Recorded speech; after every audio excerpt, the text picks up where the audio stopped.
Howdy. How you doing tonight, chat? I'm doing fine. I ate pizza. It's great.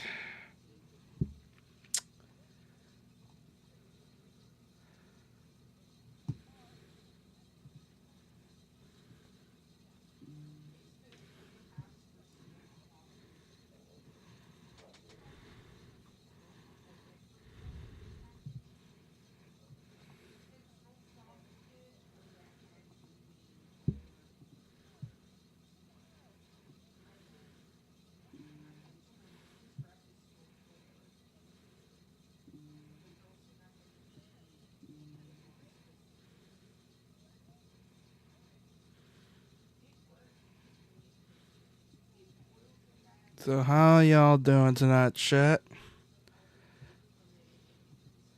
Y'all doing good tonight? I'm doing fine.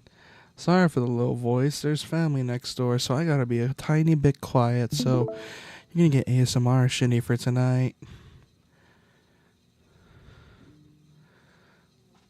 Anyways, hold on.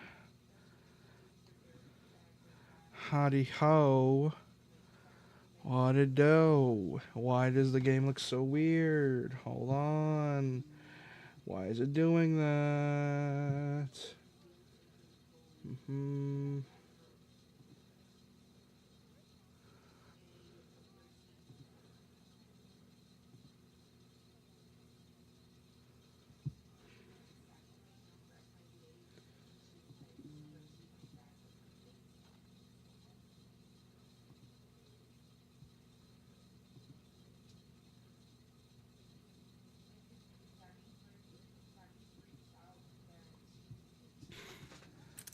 Alright, let's start this. Let's get on with this.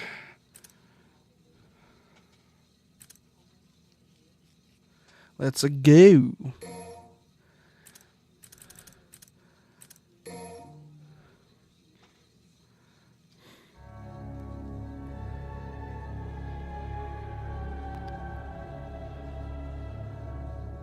How moody. So moody.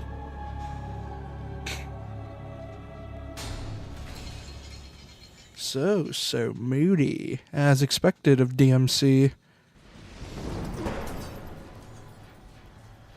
Oh, great. Oh, hello. This is gonna be fun.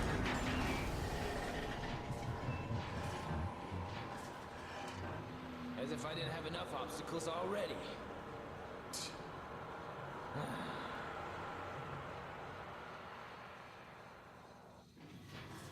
Poisonous gas permeates the air. You must escape before your life is drained. So poison gas. Got it. This is gonna be fun. Okay. Oh, this ain't good. This ain't good at all. Oh no, that is not good at all.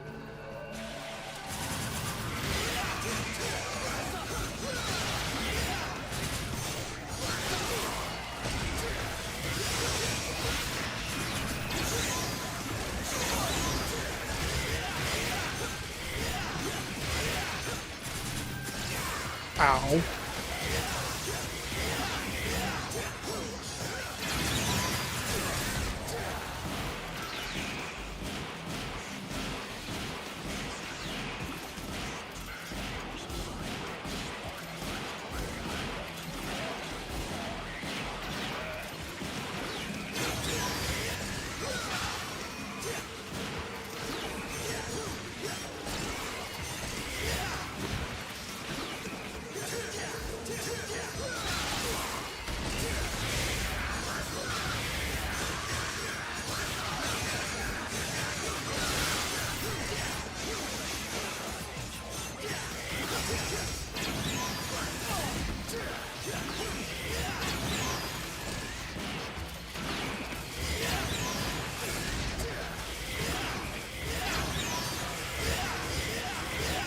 Annoying.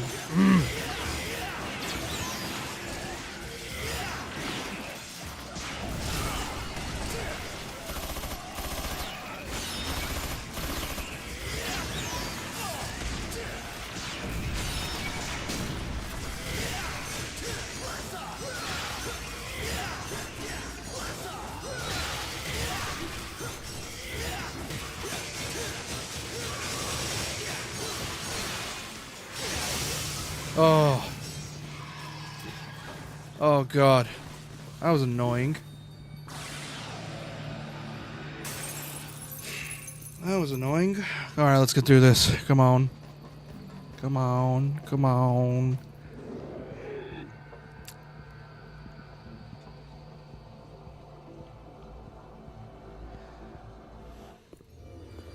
Oh, hi. That's fun.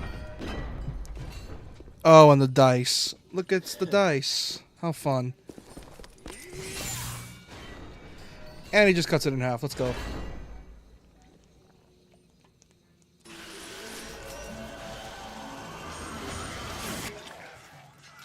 Oh, wait, shit, that was an accident. Hold on. I had to hit pause. I was drinking something.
Annoying bastards. Well, that got rid of them at least. Let's keep it going. Oh, this ain't good. Great. Window. Again.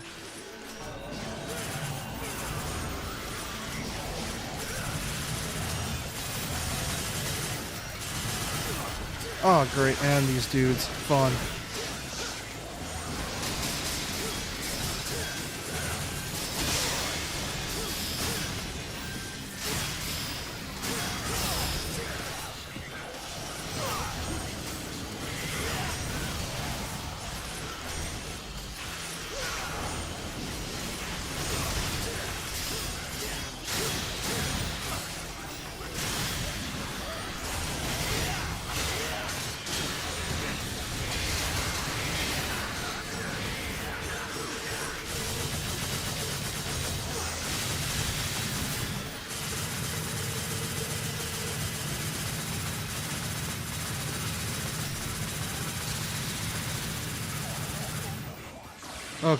Okay, that's good enough.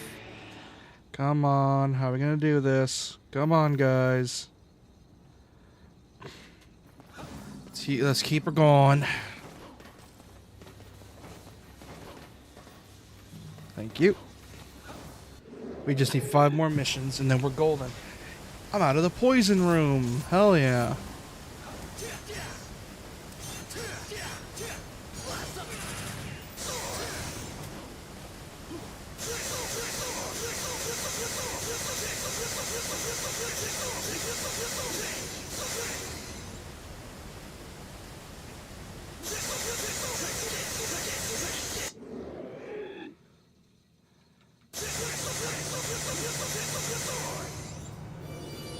I'm trying to master my sword technique.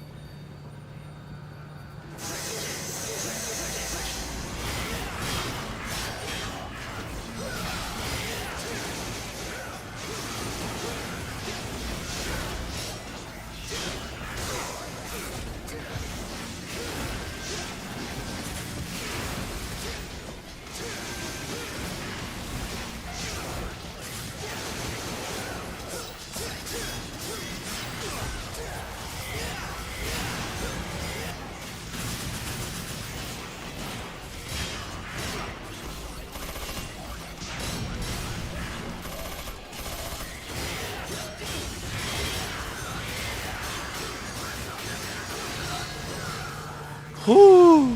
Oh boy. This is getting tricky. This is getting tricky. I do not like dealing with these dudes as Dante. They're not nearly as fun.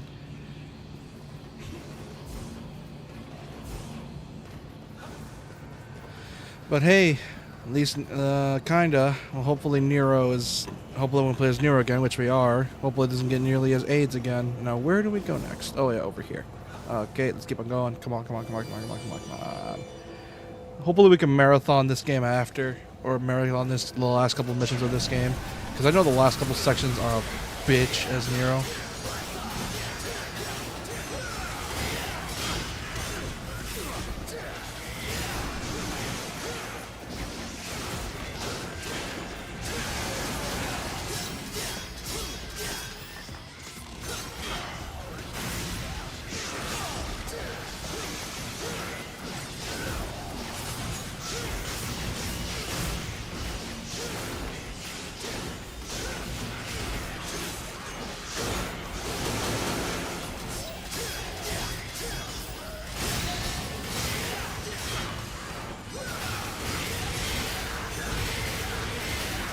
Come on.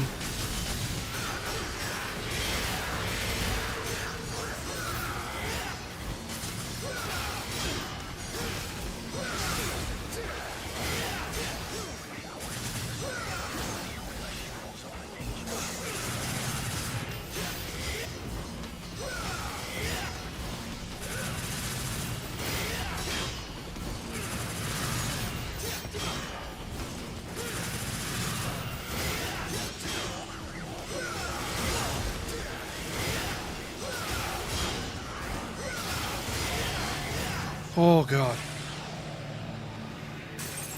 Oh god. Oh god. Oh god.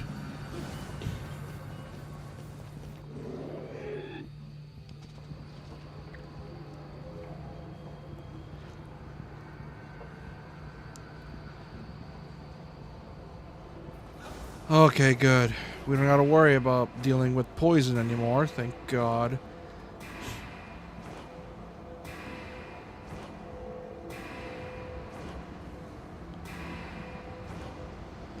And we are out of here.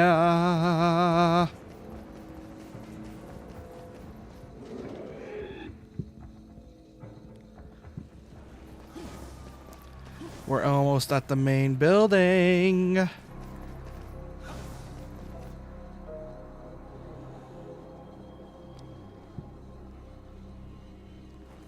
Nice. So since we killed the ice demon, we should be allowed to leave, theoretically. Hopefully. Please let me leave. Come on. Come on, please let me leave.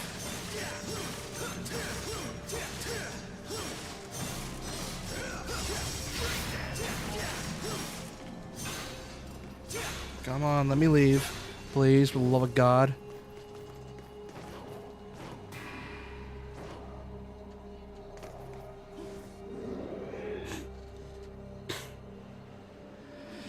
Yes, we can leave the inferior castle for once.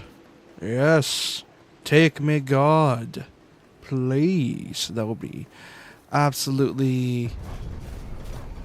Ah, it's the fire dogs again.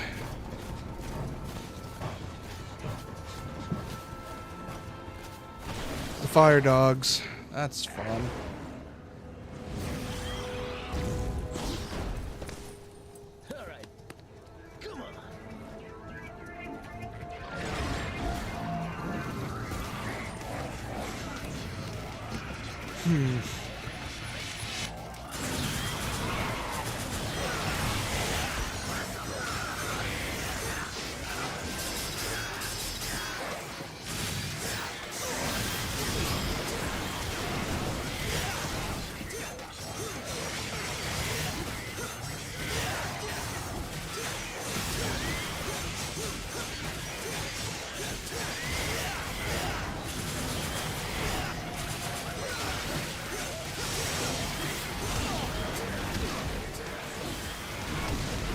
Okay, that's getting on my nerves.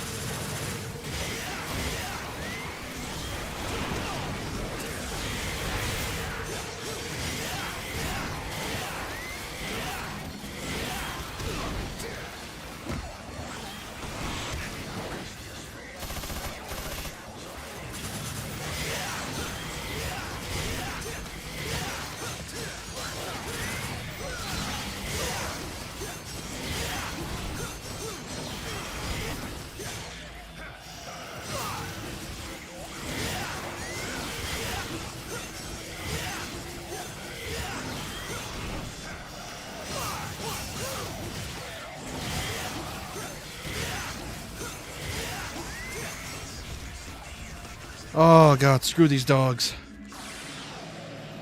These dogs suck. Okay, let's keep on going. These dogs can suck. This is why man, Dante is fun to play in this game. It's just everything else, man. Like everything else just messes with it. Like yeah, this game. Like I said, I remember mentioning previous stream. This game gave us the idea of the best version of Dante, and that idea was realized in DMC 5. But my God, like the enemies did not make this any better.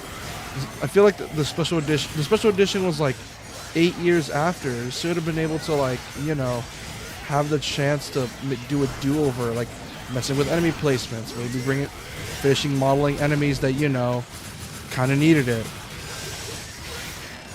because these enemies were clearly unfinished. So like, come on, Capcom, you could have gave the devs some time to at least polish it, or at least rearrange the enemy count. Jesus. Also, hello. Hello. I see you were. I thought you said you canceled. I did, but I got bored. I see. So that's one of the ways to draw you out. Boredom. Got it.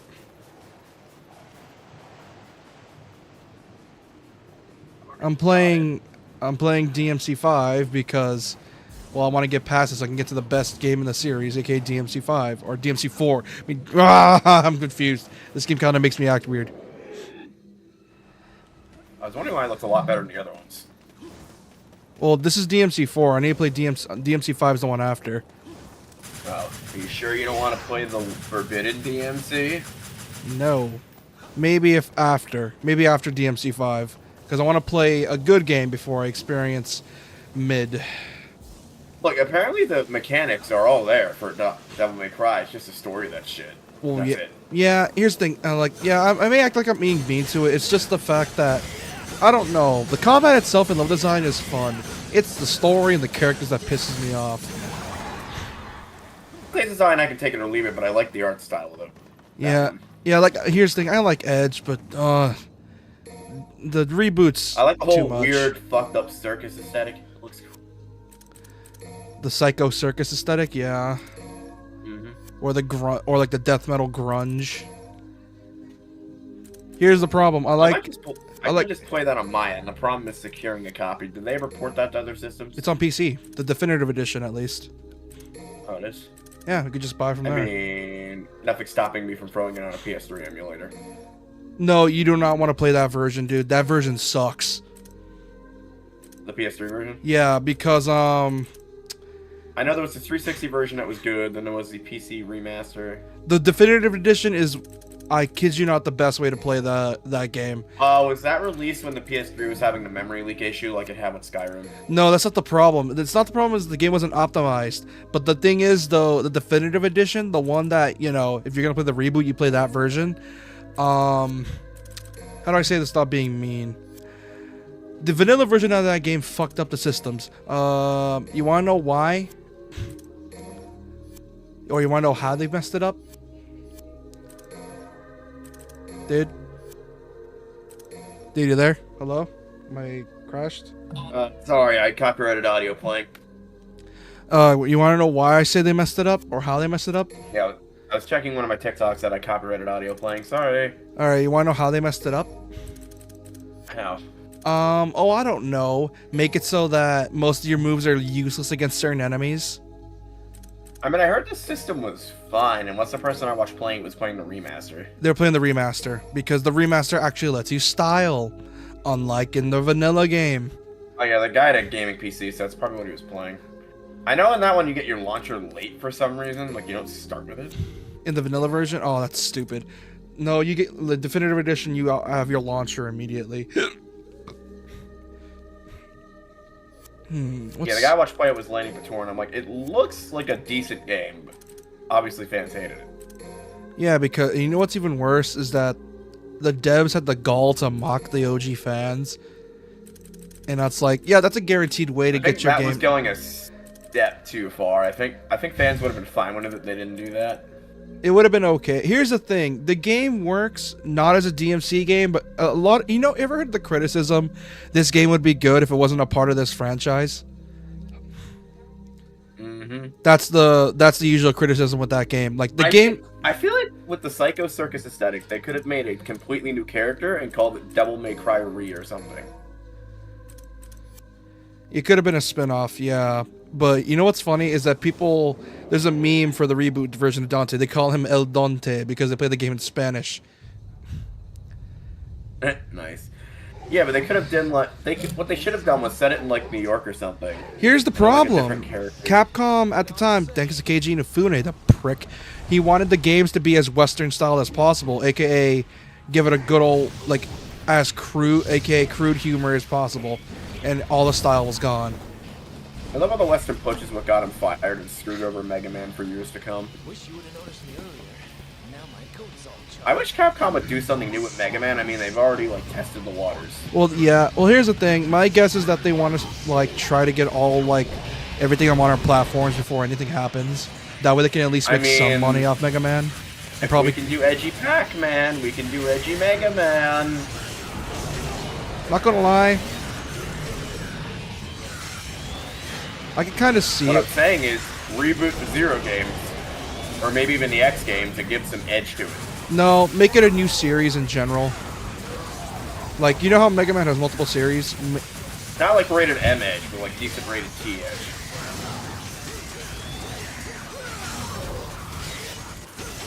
What I'm talking is more Shadow the Hedgehog, less Blood and Guts. Even though I wouldn't be opposed to a edgy Mega Man first-person shooter. Damn it, I kind of wanted that to happen.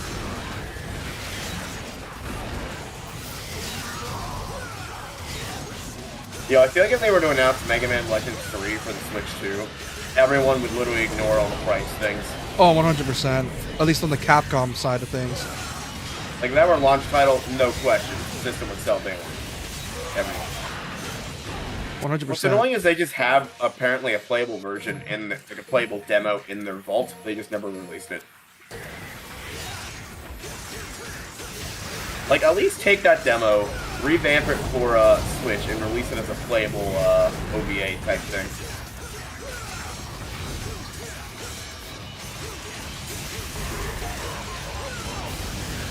I can tell you're laser focused right now. Yeah, I'm trying to teach myself after years of owning this, after months of owning this game, the enemy step, or aka jump cancel, which is already a pain in the ass to do. I mean, you're bullying this boss right now. No, I'm not. See, Capcom right now is Monster Hunter, and I feel like that's become their main priority. Not exactly. Capcom, Monster Hunter, Resident Evil, and Street Fighter are their main sellers. And DMC, I feel like if Capcom's gonna reboot Mega Man, the best way to do it would be 3 new games by 3 separate teams. Put them like in a collection and test the waters that way, see, or like sell them all at the same time, like smaller projects, and see what one sells better. Well, I mean, people thought when Mega Man X collection came out, people thought we were gonna make an X9, but we didn't.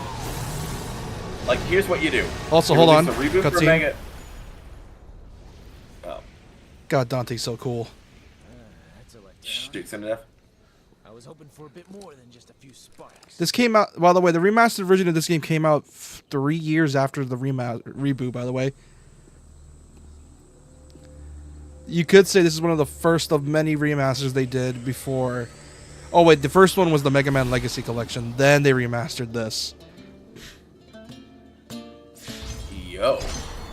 Lucifer. That's what it's called, Lucifer. This is my favorite cutscene. This is my favorite cutscene.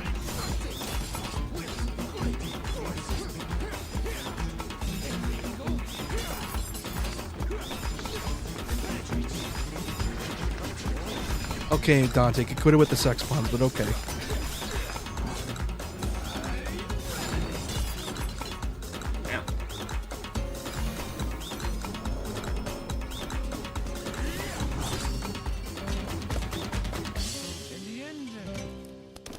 Oh, for fuck's sakes. We're all satisfied.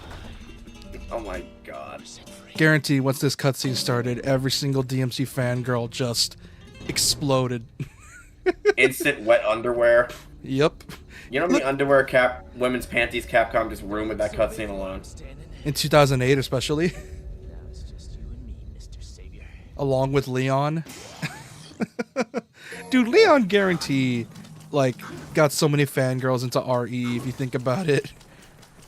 Anyway, as I was saying, if I were to redo the Mega Man series and try and bring it back from the brink, I would do 3 separate projects. One game would be Mega Man Legends 3, obviously, since the fans want it, and the other 2 would be smaller independent projects. Well, not independent projects, but smaller projects. Here's the thing. Realistically, the reason they were able to pump out Mega Man games for so long back in the day is because they weren't that big games to make. Like, they weren't, like, that huge. They were, like, 8... After all, they're only, like, 8 levels, technically. I'd have one team focus on, like, the big boy, which is obviously Mega Man Legends 3, and then 2 smaller teams remake an edgy version of Mega Man 0. Or Mega Man X, I mean. Yeah. I remember I made an idea about this when I was streaming Mega Man 0. That what they should do is remake the entire Zero quadrilogy and combine it into one game. Where it's like, rather than it's just game after game after game, because here's the thing, each of those games are like 3-4 hours long if you know what you're doing, and it can essentially be just this one giant game, and you know, rather than having to sell a collection, it's just one giant game with improved sprite work and more polished combat, because all 4 games did something new. And there are certain ideas you can take from each of those games and combine it into just one giant mega game. And then since there's 4 games, and since they're 3 to 4 hours long, it's 12 hours, 12 to 16 hours long if you know what you're doing. So yeah, they're not gonna be long games, but it would be like a mega game, or at least a game way bigger than expected. You get what I mean? Oh, I know what you mean. And then I'd have the other team work on a sequel to Mega Man 9 with similar mechanics. You mean Mega Man 11? And see, and see which of the games sell the best. Yeah. And then we continue from there. You know what's funny? Some companies used to do that in the 90s. Specifically, I know one, which was Ubisoft, which is... That game was made to train the team because they got like new devs. They'd never worked with 3D technology before. So they essentially had that team make this game as practice. And essentially when they got to make the 3D game, they could finally have the experience to make it a 3D game. You want to know what that 3D game was? What? Rayman 2. AKA... Besides Rayman, AKA what did Ubisoft even do before Assassin's Creed? Prince of Persia. Oh, is that what all they did? Prince of Persia. Wait. Well, yeah. Oh, yeah. AC1 was supposed to be an Assassin or a Prince of Persia game before they're like, you know, let's just make it with original character and see how this goes. And they have their cash cow. They've been milking it for years until recently.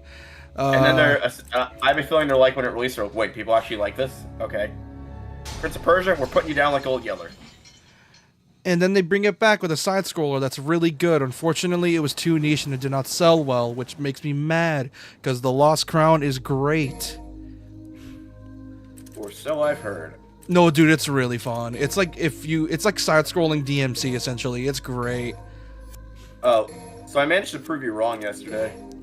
What happened?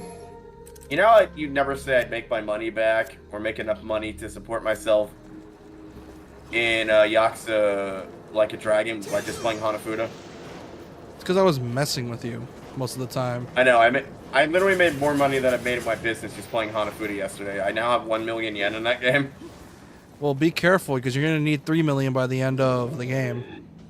I mean, it only took me like an hour to farm 1 million yen from Hanafuda. Yeah. Interesting. Also, I figured out why the rules were different. Why? You can mess with the rules in there, and some rules were there that I wasn't familiar with. That explains so much for you, isn't it? So what you want to do with Hanafuda to win is you want to not just match cards willy-nilly, you want to make sure you have... It's weird, it's kind of like poker. You want to make sure you have, like, decent cards in your pool before you go friggin' gambling everything and trying to deny your opponent points.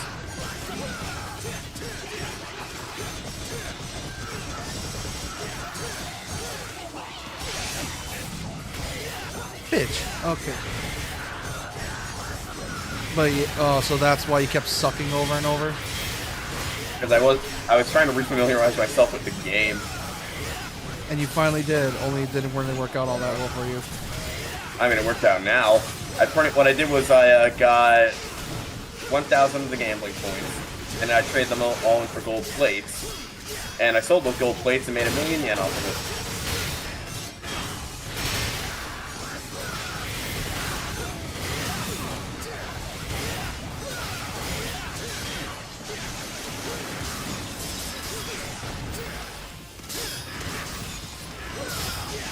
If you haven't played Hanafuda, grab the 52 games in one collection from Nintendo? Switch or whatever it's called, because it's good. It has Hanafuda on it. Hanafuda's great. I can tell you have a lot of fun with it. I know. I need to get an actual deck, but who the hell am I going to get to play that with me? It still makes me upset that we never got to see a finished version of this game, which is why I'm hoping in the remake trend Capcom is currently leading with their games. I'm hoping they remake DMCs 1, 2, 3, and 4. That'd be cool if they do. Because here's cool, Nintendo. Yeah. One of their obscure products that they sell is their version of the Hanafuda deck for U.S. audiences. You can get that right off Amazon. Granted, the instructions are in Japanese, but if you know how to play the game, it doesn't matter. They still make Hanafuda cards. Which means they've been making Hanafuda cards for exactly 100 years now. Which is insanity.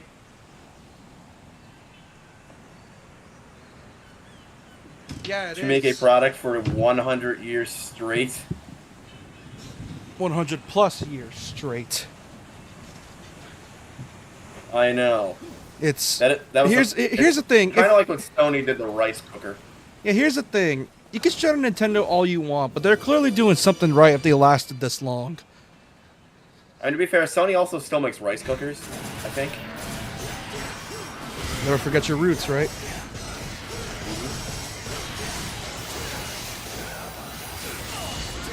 Fuck these things. I wonder if it's like a Nintendo 100 anniversary Hanafuda set, because that's probably the one I want to buy. That would have been really cool to like put out for both U.S. and Japanese audiences. I mean, I guess they technically did do that with the 52 games in one by translating it for U.S. audiences and using their deck.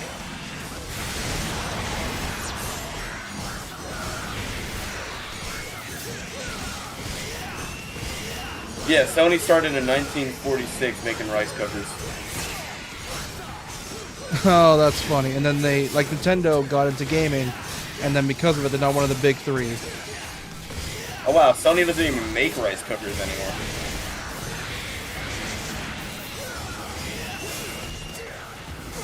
I'd buy a Sony rice cooker. I mean, right now I'm very satisfied with their TV. I've been watching Invincible, and oh man, does it look good on a 4K LED. That can do 120 frames a second, if you ask it to.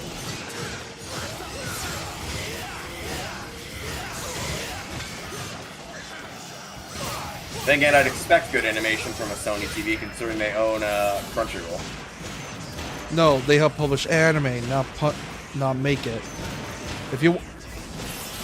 Well, no, but you know what they also do? You cannot hit Crunchyroll on any other smart TV besides the Sony TV, which is kind of bullshit. Yeah. Because one of the other reasons I invested in a Sony. Despite how shitty they are as a company, they know how to make their stuff. You can't really... Yeah, they'll let High Dive also be on their set. Fuck these things. I hate them. They're annoying. I hate fighting them. High Dive's an interesting service. They pretty much get the more obscure anime. Which means which means they have them at a loss, essentially. Is that what you're saying? They also don't have to follow any censorship rules, because they also get the uncut versions.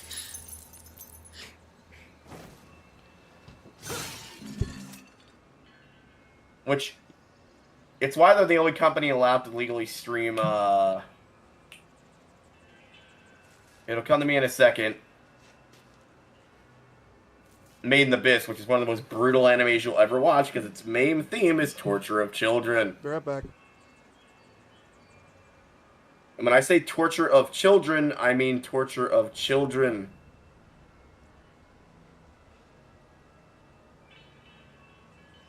Much of which I can't even go into detail on this YouTube stream because it'll get me banned. And if you're ever gonna watch Dawn of the Deep Soul, oh boy, you will need therapy after that movie. Guaranteed.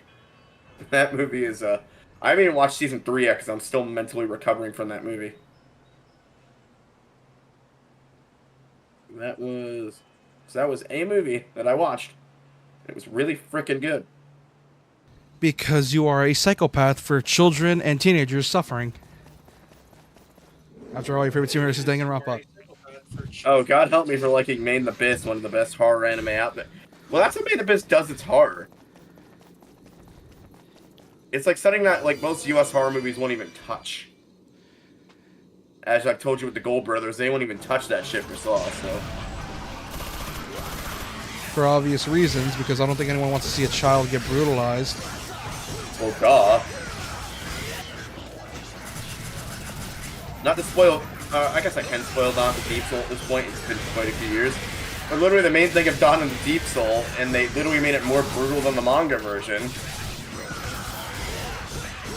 was a 14-year-old girl getting brutally mutilated surgically by her father, and they literally removed every single one of her organs and left her a fleshy mess. Just so the father can power up his weird fucking Gundam suit.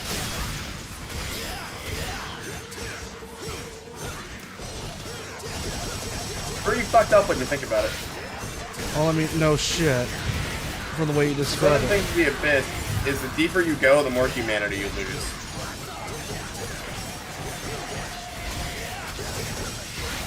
Which is why, like, the deeper you go and you see people that went in years ago, they have, like, fucking armor on, kind of like the Sith Lords in Star Wars, because it's so misformed now. Because the dark side of the Force is not pretty. Yeah, that's the thing in Star Wars, and the Abyss's curse is not pretty either.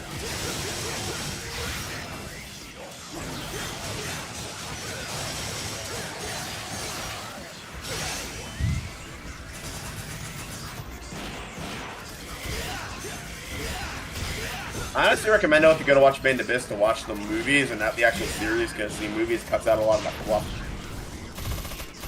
Why the movies? If you're gonna, people want to see the fluff though. Actually, yeah, watch the anime and then watch Dawn of the Deep Soul, because it's one of those like season 2 continual movies. Oh, sort of like how Demon Slayer does it with their movies, where it's like some arcs are so short. Dawn of the Deep Soul was just like Mugen Train, where it was the entire season 2 but in movie form. Yeah. So essentially, the arc is. So here's the thing: when that happens with an anime, I just assume the arc is just that short, because it's like, when you think about it, when an anime does that, they don't want to go through the One Piece situation, because if you know what happens with One Piece, early One Piece has a seriously bad habit of like dragging out the episodes so that it can properly flow. I'm worried about the Dungeon Crawler Carl show that's coming out, because they're supposedly doing it episodically, or they're doing it like episode by episode, which is weird because each book takes up an entire floor or two.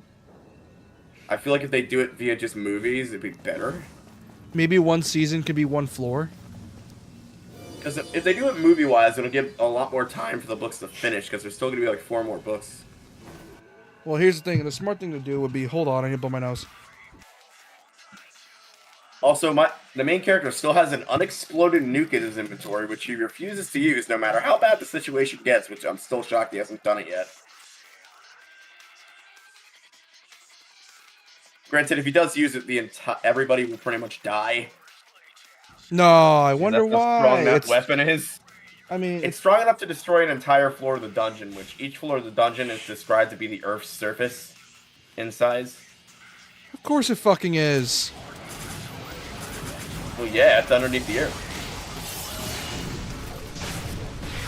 I mean, they didn't describe the dungeon this way, but the way they described it is each floor gets smaller and smaller because more people get eliminated with each floor, and by eliminated I mean brutally die. Because of course they fucking do. It's the same way, literally the same way Hell works in Dante's Inferno. You know what'd be really Like, funny? literally the same setup. Imagine if Dungeon Diver Colorado is successful enough and they make a tabletop version of it. Would you play that? Religiously. And you would I want an MMO instead, but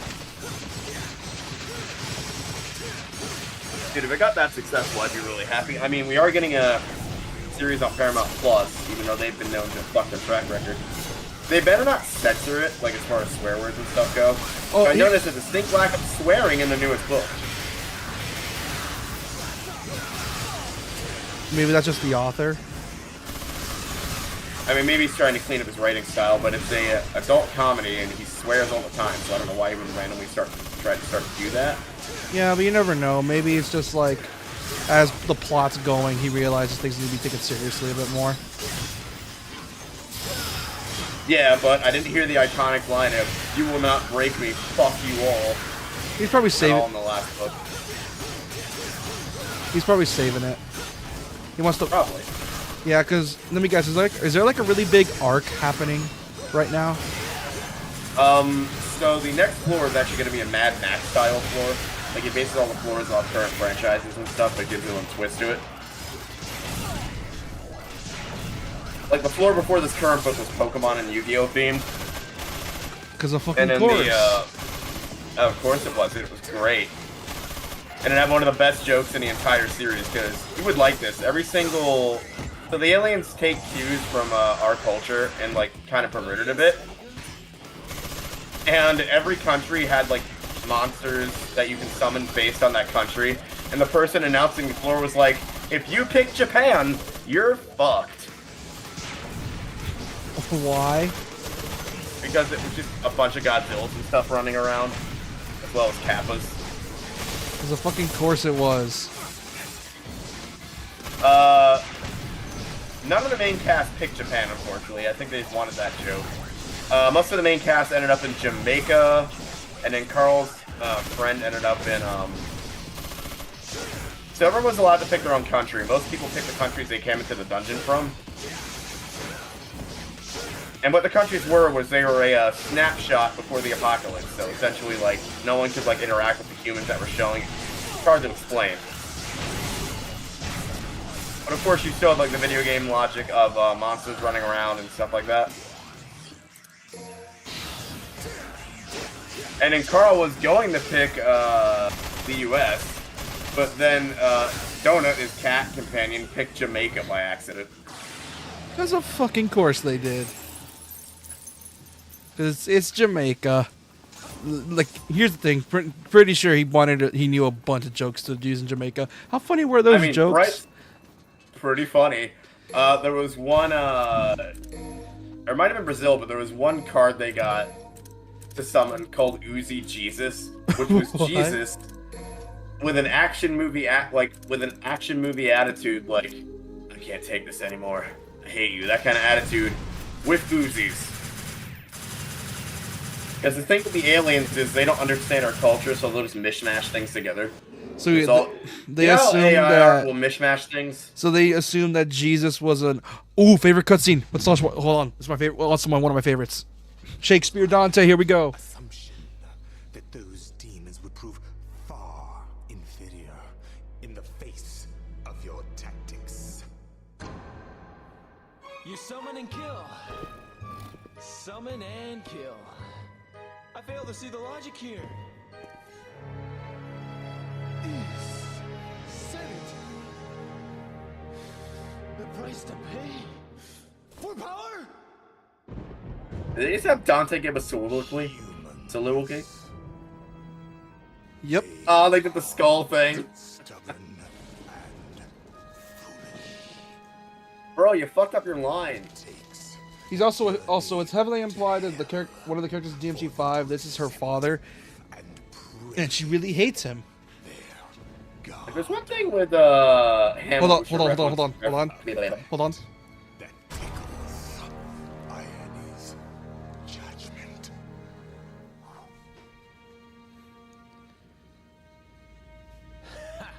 And your judgments interest me not. For I am here to reclaim what is rightfully mine. They had Ruben Langdon mocap this, by the way. Yeah, he's the motion capture actor for Dante as well. Is what you Like they had him like go to Japan and do this.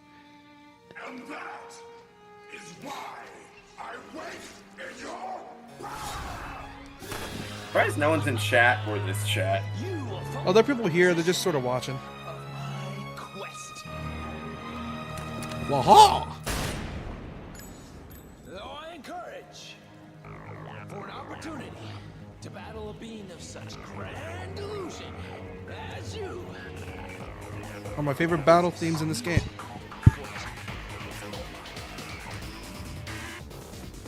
Be right back.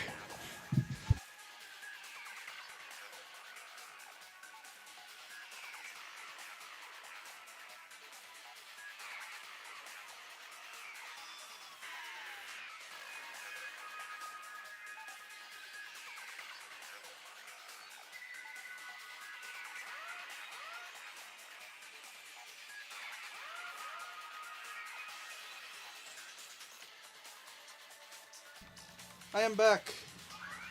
Now it is time for us to fight Weird Bugman,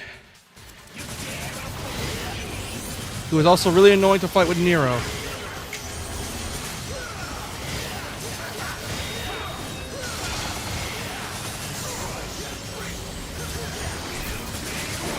Oh shit. Hey, get off me. You here, dude? I love that they did the freaking Hamlet skull thing. That's the joke. So basically, Hamlet sees one of his friends that was killed while he was in exile or whatever, and he's like, Yorick, oh god, poor Yorick, I loved him.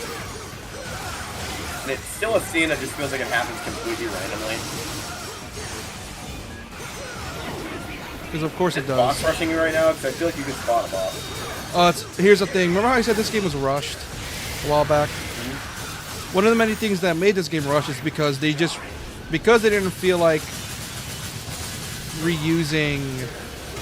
They essentially forced Itsuno to remake the entire game from scratch, or at least use the same budget that they had for DMC3, because since DMC3 was such a success, it's like, oh, he made a masterpiece of a game with just this budget and time. Let's give him the same budget and expect him to do the same thing again. Yeah. So with Thundercrawl Crawl, the thing is, Where was I?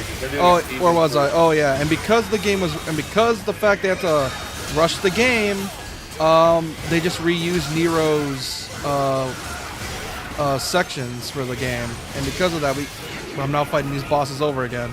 So yeah, that's why this game is the way it is. If they do a season first war for the Thundercrawl Crawl show, it's gonna take forever for them to finish it with the current format. Why, like 8 episodes a season? Well, no, 'cause it takes years in between seasons and stuff for the shows now. You know the main reason for that? The show's finished way quicker than you think. The main reason for this is to keep you subscribed. Which is stupid because people tend to unsubscribe then resubscribe anyway once the show's back on. That's what I do anyway. Yeah, that's probably why that's probably it. They probably wait for. It's why Invincible's like showing off more often now. Like they're streaming the games way more often, or at least streaming the show. It's why the final season of... Oh, sorry. It's why they're streaming it. Remember how they said something about along the lines of like they want to like give more Invincible at a much faster. Right. Yeah, because they know no one's gonna want to wait 2 years for the next season of Invincible. They learned that the One hard thing I will give them credence for is they slowed down the pacing. Because the pacing for the first 2 seasons was bam, bam, bam, bam, and it was really annoying. Yeah, that's the way the comic was as well. Hold on, cutscene. How can there be such a difference between us?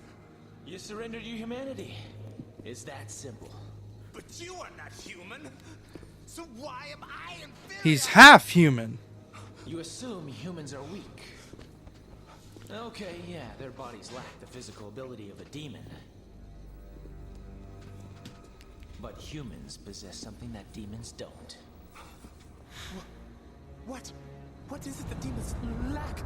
Please For the sake of my research, please tell me.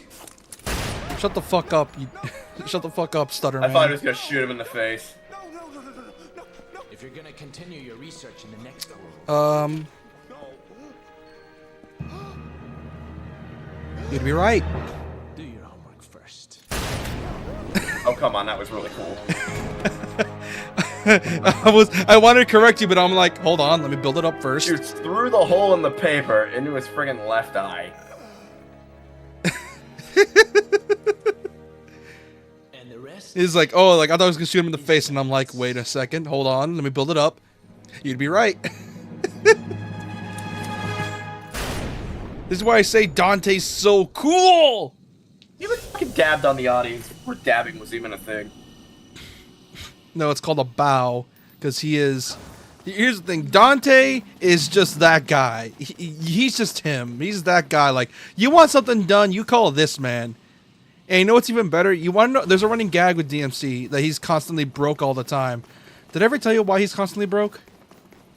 Oh, why? And it's for a very wholesome reason. It's like the reason he's always so broke and always just buying pizzas to eat every day is because every time he kills a demon, he always like causes collateral damage. So what he'll do is that like he'll spend a majority of the cash reimbursing the people's homes he's accidentally destroyed as a way of like saying like sorry, because he'll do. Oh, really? And whatever other cash he has left, he gives it to like families that may or may not have lost their to give it to like families that may have lost like members, in case like to like say like this is my condolences, like I'm sorry I wasn't able to fix this. I'm hoping that maybe this can help you with like any funeral arrangements, anything to help you at all. That's what he does with the money at the end of each game. That's what he does with the money at any of his jobs. Like that's why Dante's always broke, because he spends most of it supporting the people he's helped, which is a very wholesome reason. Because here's the thing, people just look at DMC and think like if they're a newbie that are like don't know about the game, they'll just assume Dante's an edgelord. He is not. He's far from it. He just looks like one. That's how the game tricks you. He looks like an edgelord, but he acts nothing like one. You get what I mean? I get what you mean. One weird thing with the show of Thunder Carl is going to be when they recast everybody. Yeah. Oh yeah, I forgot for Invincible. The reason I said it was like that in the comics as well is because the first couple arcs of the comics were super rushed, so that's probably why the pacing was so fast. That's probably why it improved now. Yeah, because Robert Kirkman said it himself that he wanted to try to fix as much as he could for like the first arc of the show, and to fix what he needed to fix from where he messed up in the comic. I do like how this season's tackling mortality though, because that's one thing that comic books abuse the crap out of. Reminding everyone that they can die. Not only die, but like I like how Cecil's whole thing in this season is like, look, we can be the good guys or we can save the world. We're gonna do what needs doing. Yeah. And I love how everyone just hates him for it. It's like he has his reasons. Look what happened with fucking Omni-Man. Yeah. Of which he knew was lying when he said he was gonna... Oh, it's a cutscene. God, he's such a fucking weeb. I love him.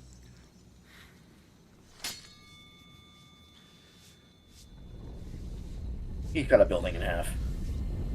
How do you even do that?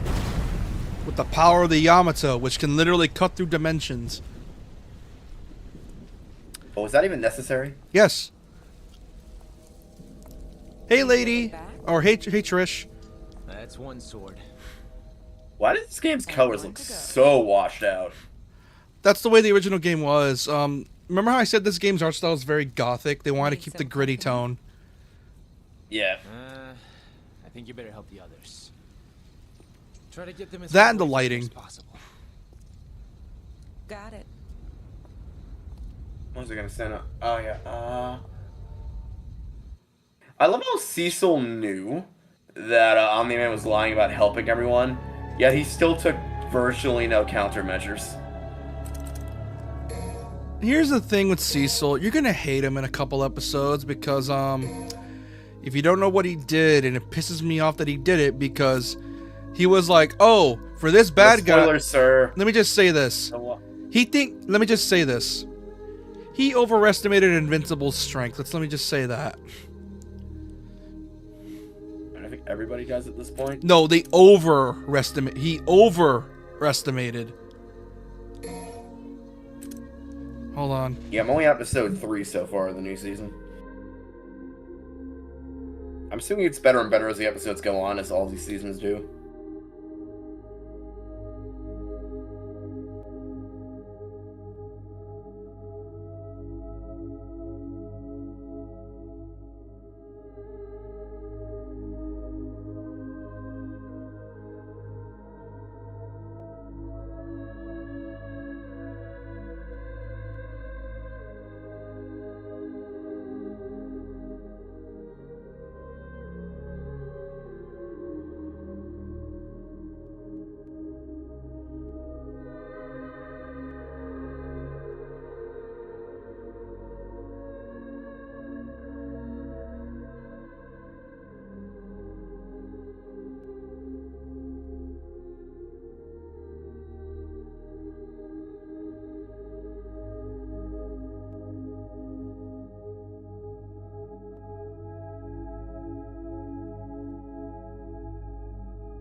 I'm back.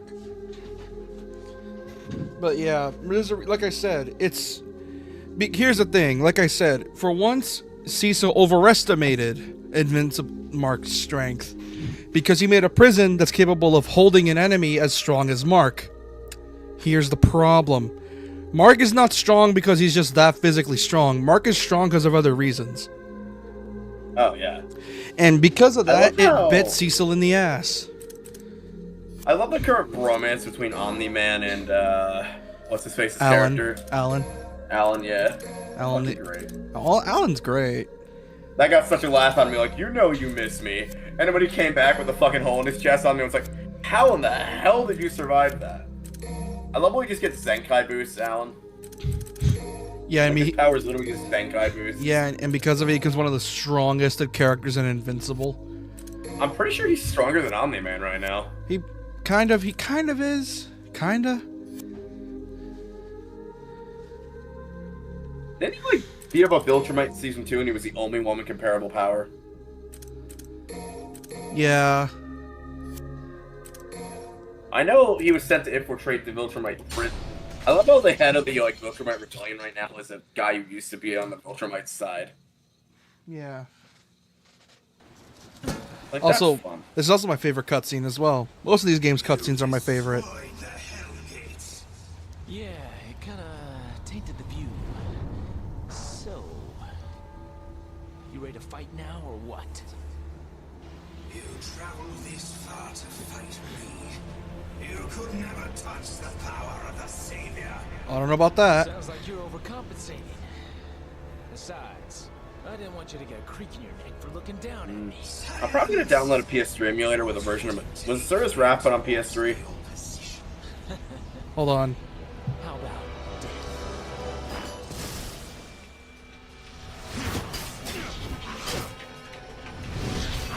Here's the thing, Dante could easily beat this guy, but he just gives the win to Nero because Nero he wants to see what Nero can do. Hey, the last time I saw you playing this, you were playing as Nero. Dante's cousin. Nero, his nephew. Ah, look. Haha. Oh, what was that? What was that, Sanctus? I'm touching the Savior. So, you ready to eat? So he plays Nero for half of the game and Dante for the other half. Yeah. So you're almost through this, then. No, I'm literally 2 levels away. Because in every DMC game, there's always 20 levels. And if you beat this early, want to switch to FE for a bit? Switch to what? FE for a bit. Fire Emblem? Four must be inside. Yeah, but no, there's not really a point because we always take forever. Looks like it's up Oh, to yeah. me to take care of ugly hair. I can switch to the reboot for a bit because, well, fuck it, why not? Oh, yeah, the worst boss fight in this game. Wait, what reboot? DMC reboot. Yamato.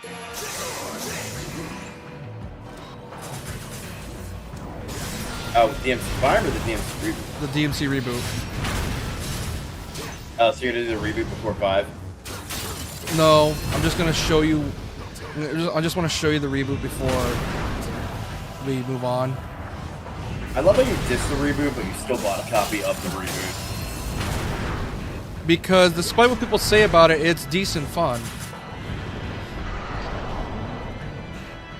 Yeah, apparently the gameplay's good, but the story's trash. You have it on PC or PlayStation? PlayStation. Because of course I do. I need to get a PS3 emulator running and play Asura's Wrath. If they're not gonna fucking re-release that shit, then I'll feel bad pirating it.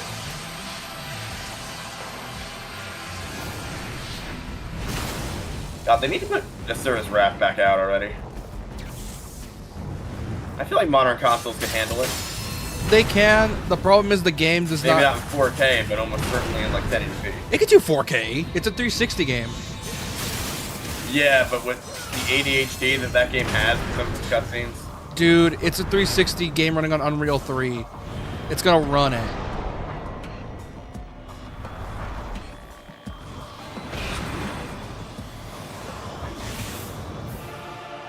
Sanctus! You Yeah, know? but I feel like to conk that shit out, like for a remaster, would need like a ton of graphical power.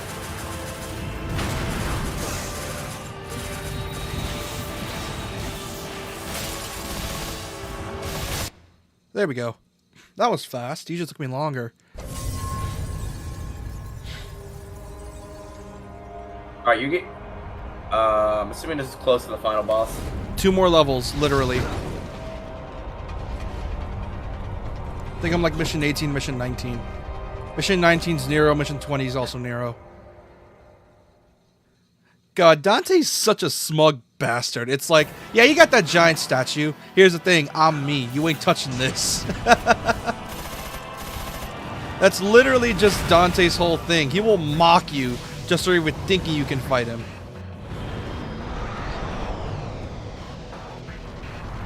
You get what I mean? Oh, I know what you mean. He mocks you for even thinking you have a chance. And that's the best part about him. He just knows how to piss you off in the best way. So what'd you think of D&D last night? Oh, it was great. I still need to prep the dungeon you guys will be going to, and the shop.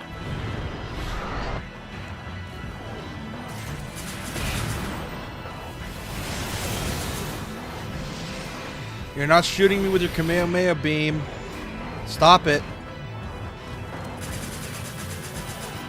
I forgot how you're supposed to do this. I also know how to balance my fights now, considering how strong you guys are. Oh yeah, because you underestimated just how strong our characters were. No, I underestimated you to go on a complete fucking ass-kickery spree of the fucking trainer that I made. Yeah. Anyway, so we're playing a Pokemon D&D game where trainers can attack trainers, Pokemon can attack Pokemon, yada yada. So they couldn't hit my tanky-ass Pokemon I had them fighting, so I was worried it would be too easy.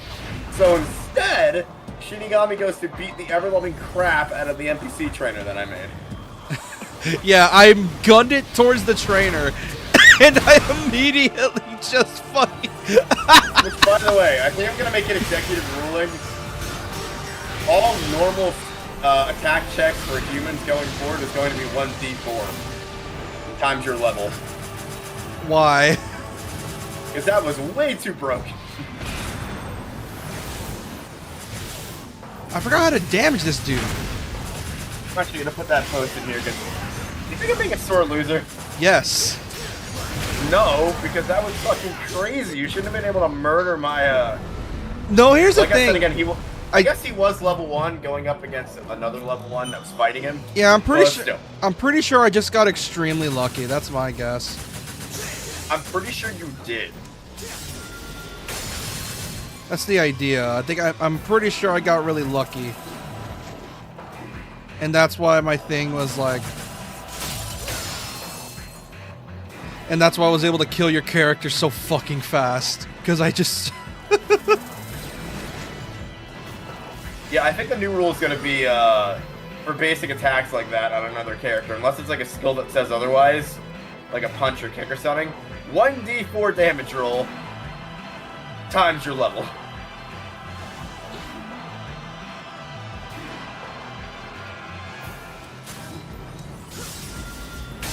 Because once you had me back into a corner, I couldn't do anything.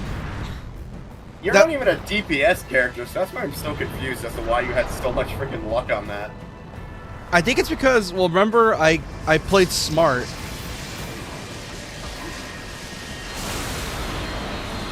Quit it, Sanctus. It's not funny. Quit it. Either way, I now know how to balance the bosses now. In other words, do not have my bosses going against you be a level 1 player character. That was my mistake.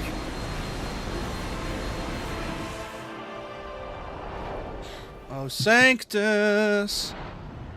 Sanctus. By the way, if any of you would have rolled like a 1 or a really bad ability check on that Zapdos, I would have had it zap your human character. Because of course you would have. Oh, I proper. would have killed you.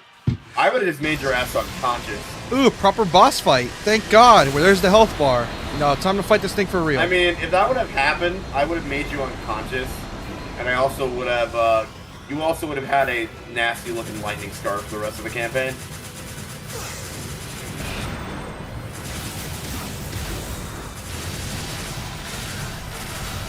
Granted, I find that to be bad. I think that's too bad absolute punishment never gone down.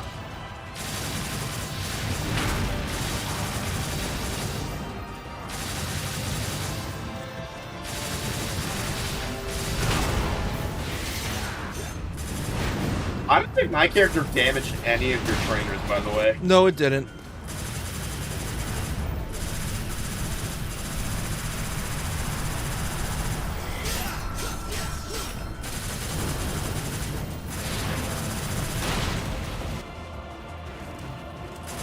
Oh, I forgot to mention this. You can use Pokeballs in battle versus wild Pokemon.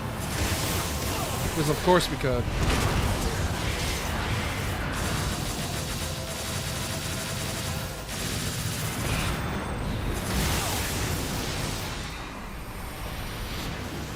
Those are wild Pokemon. I'm very tempted to give you a snag machine like a Pokemon Coliseum, but also not. I don't need you stealing one of my bosses.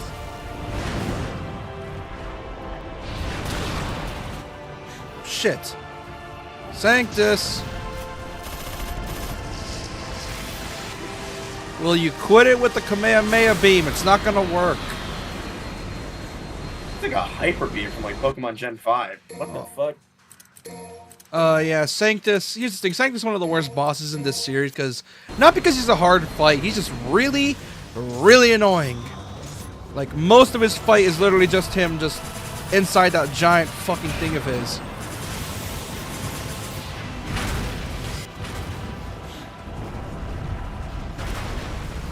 Okay, time to get to his chest. Oh, I still gotta think of a quest line for that thing I gave you.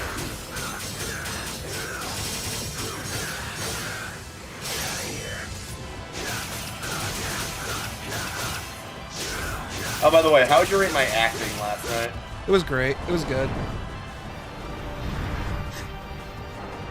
I just love the idea that my commander and Atkinson, the guy you were fighting, just have a love-hate relationship with each other. Because why not? Like, it was so funny that you got the chance to sock him in the face, and then my NPC just came down and was like, yo, nice! Yeah. That was fucking perfect. I wish I recorded that. Like when you did that massive ass hit. Like fucking haymaker to the jaw, then a headbutt. I'm pretty sure you knocked out like 5 of Atkinson's teeth, and I'm going to have to redraw him with like 5 missing teeth.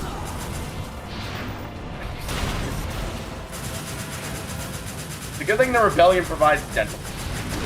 Yeah.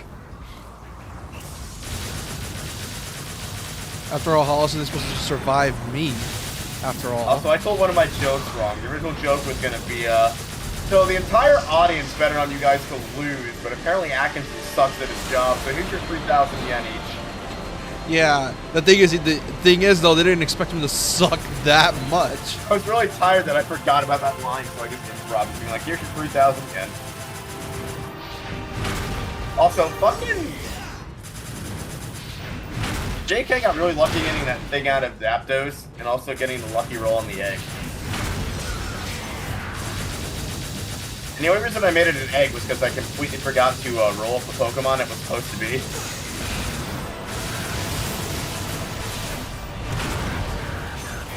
And oh man, are you guys gonna have fun with that?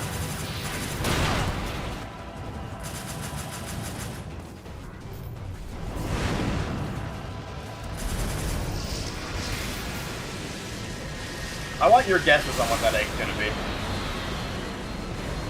Not a Togepi, that would be too easy. I'll give you one hint. It comes from an electric type trainer, so that's your one hint. Pikachu, hold on. Nope.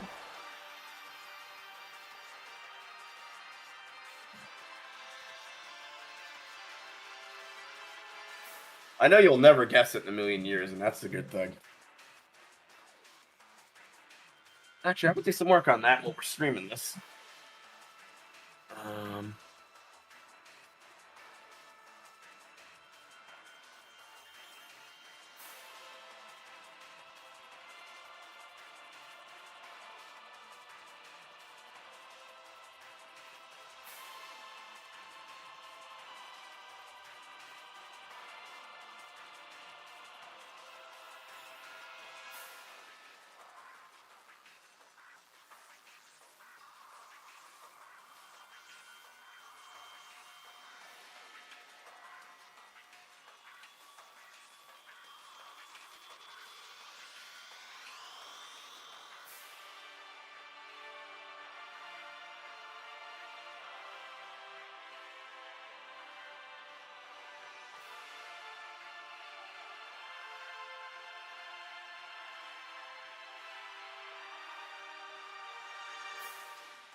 I'm back.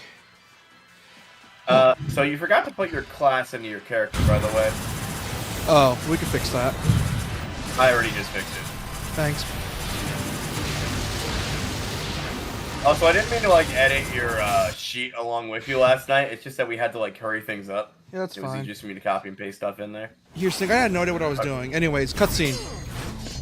My brother was saying I was being a bit of a roll Nazi, but it's like, not when we need stuff done. Oh, no wonder you forgot what your styler did. You didn't put its description in here. I don't think you did. Oh, that's so cool. He used his bullets to shove the sword in there. Oh, that's cool. Then you gotta take it out from the inside. Ditto, Gafita, gym badges, recognition. Alright, time to play the worst final boss in this series. Wait, oh wait, I thought you had 2 levels still. Yeah, which is the final boss with Nero. Oh. I'm gonna be doing some things in the background and popping back in and out. Oh, not leaving look the at stream, that. I mean, Coincidentally, watching. Nero was right there. Coincidentally. Oh wow, that's lucky. Oh, you didn't he get trapped by the scientist guy last time we saw him? He got trapped by Sanctus, aka now we gotta fight the old man now, and I gotta beat up an old man. I don't know whether to keep this Zapdos, because the Zapdos was a tutorial Zapdos, which only had half its power, by the way. An opportunity to save the world doesn't happen. How did you like that legend with only half of its power? Also, cutscene. I'm watching it still. Alright, I'm gonna delete this Zapdos for now, because I don't necessarily need it.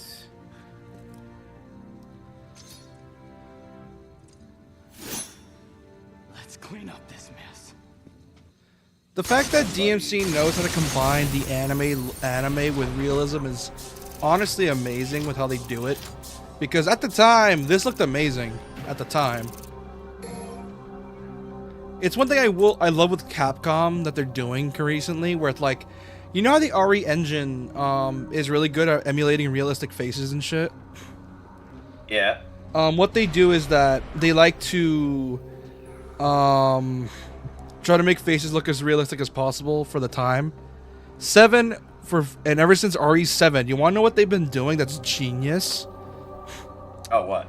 You know how some developers will just straight up just put the actor's face onto the character model because that's the lazy way to do it? Yeah. What they'll do is that because they don't just want to do it the lazy way, if they have like a certain design sheet for like how they want the character to look, they'll seek out a person that looks the closest thing to it, model their face in. That way, the other people could just do the voicing and they could just like lip sync and that's it. So they actively look for people that fit the role the best. They essentially look for 2 different roles, one for the character face and one for the actual acting.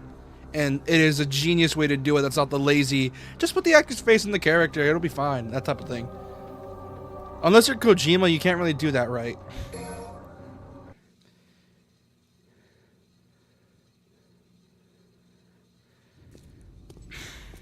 Do what you gotta do, kid. Because I'm about to send this guy on a one-way trip to hell. Don't worry. God, he's so cool, Dante. Because here's the thing, Dante can easily kill this thing if he wanted to. It's just he's gonna let Nero have all the credit. Oh, I never made. I had to generate a few Pokemon actually, so some I just didn't make for next session. I wish it was a separate thing where I could keep Pokemon that are generated separate from characters. God, Routed. Imagine fighting Dante. The dude's clearly gonna be pushing 40, and he's still somehow weaving your ass.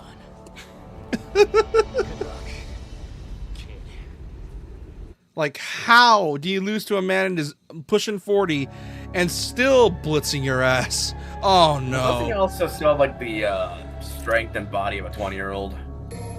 Virgil does. Dante, here's the thing. He's half human, so he can age normally unless he's in his demon form. That's what they did with the canon.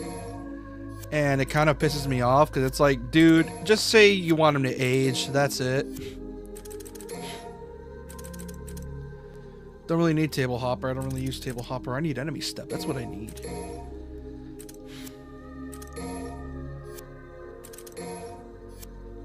Devil Bringer's maxed out. Blue Rose is maxed out. Red Queen's maxed out. I think all I really need to upgrade is more Red Orbs. Along with Table Hopper. That's pretty much all I need to max out all of his things. Character.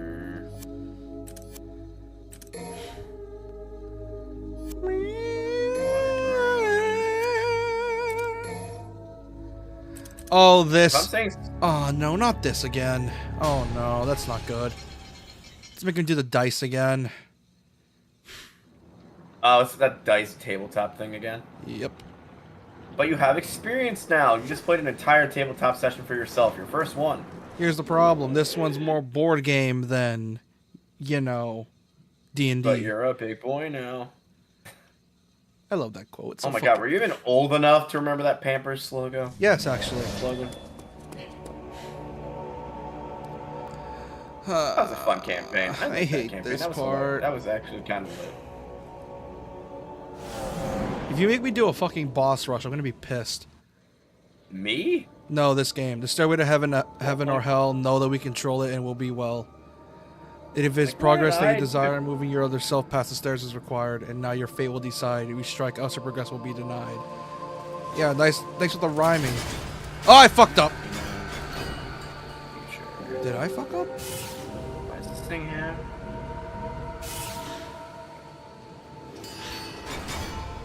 Wow. This thing's still slow as a tortoise. 2, 3, 4, 5. Slow. Defense 60, 10, 10.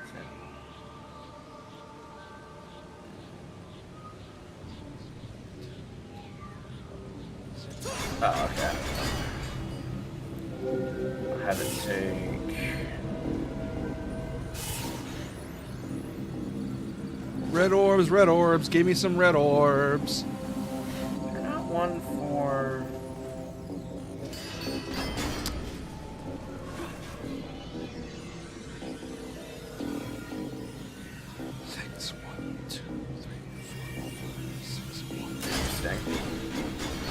Oh, yeah, that's what I wanted. There we go.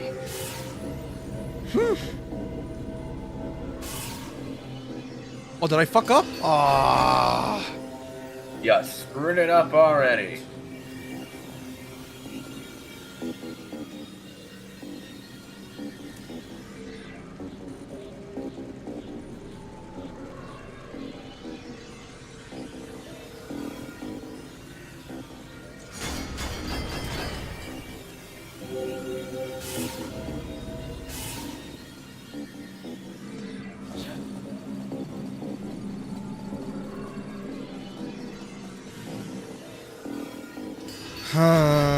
This part sucks.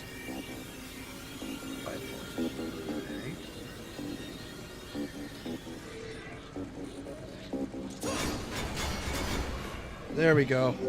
Alright, that should be able to get through that. And up the portal. I just hope we did effect modifiers correctly. Oh, come on.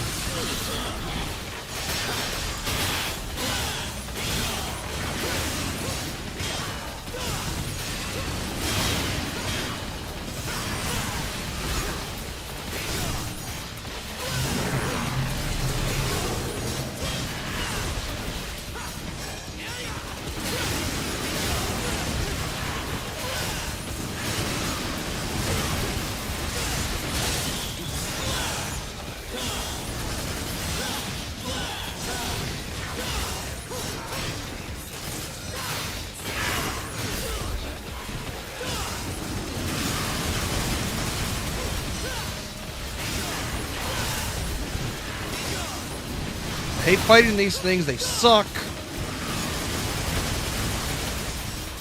I don't like it when my enemies block. They're the most annoying to deal with. Oh, they always are in these kind of games. I don't know, blocking enemies in these games always annoy the shit out of me. Aggressive enemies, I don't mind. After all, I grew up with Ninja Gaiden. But enemies that block are... Ugh. Because it's always a dice roll if they're like balanced or not. Like it's always going to be a dice roll whether or not they're going to be balanced, and they usually aren't. Definitely not. Ugh.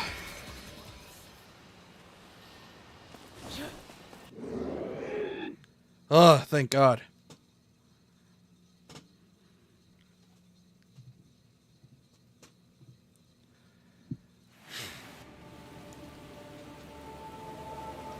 Okay, up here.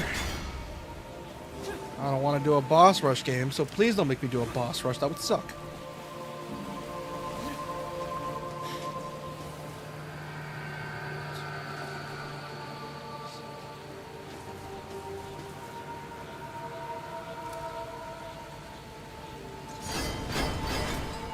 Alright, this should do it instantly. 1, 2, 3, 4, 5, 6. And up there we go. Boss rush! Of fucking course.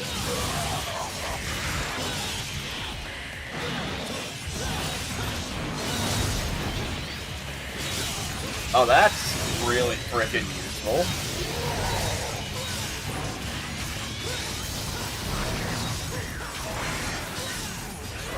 That's extremely useful for what this guy's going to be doing in this campaign.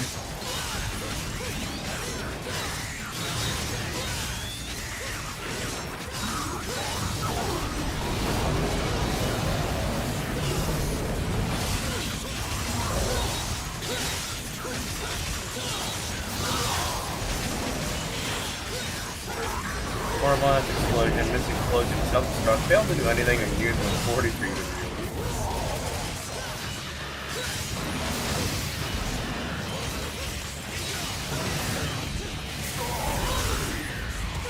Ow, ow, ow, ow, ow. Stop that.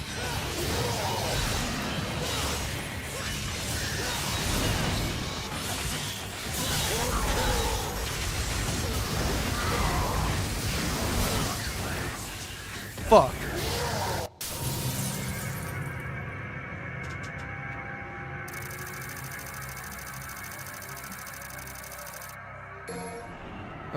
Guy again. Yeah. Good work. Because this boss sucks, says Nero. Great! All over! Oh, thank God.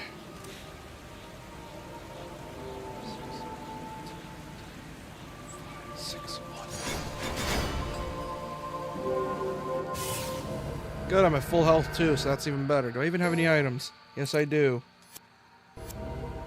Come on, let's get through this. Come on, game. Come on.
Healing, healing, need to heal, cause fuck this boss.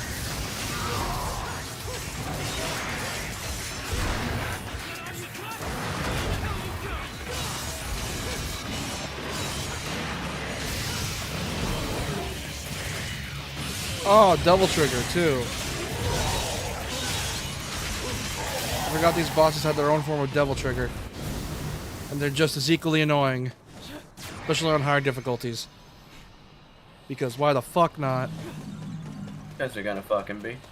That's the point.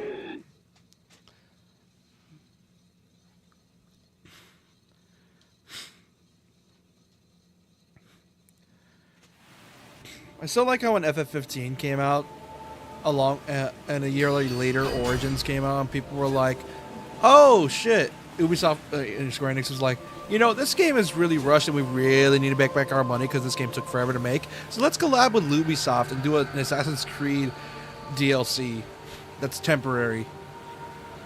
Oh, for Devil May Cry 4. No, for Final Fantasy 15. Oh. They did a collab thing for like the celebration of Origins coming out. That's pretty dope, though.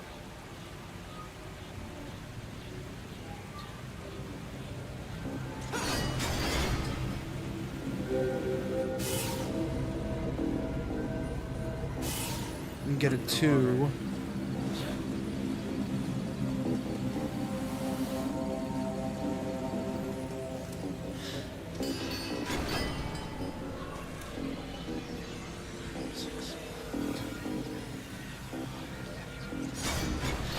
Yep. Alright, let's see. Is this a boss or is this an enemy? Who knows? Boss or enemy? Boss or enemy? It is a boss!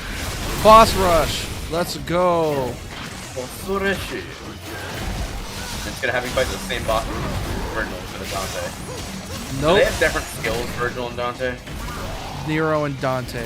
Yes. Dante's considered the hard to learn, hard to master character. Nero is meant to be the newbie selection, and Virgil's just easy mode. Oh, you can play as Virgil too. Virgil, Lady, and Trish. Trish is okay. Lady just sucks in this. Like she is not good to play or fun to play. Like at all. I got you. Her whole thing is that she's a really big damage dealer. That's the whole point of her playstyle.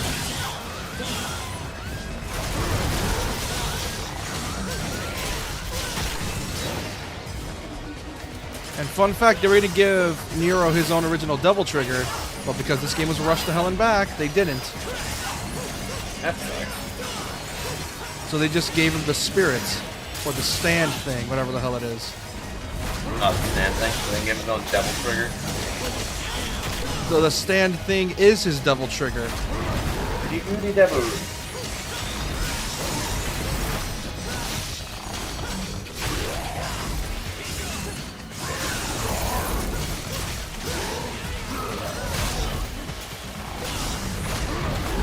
Fuck.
Ow.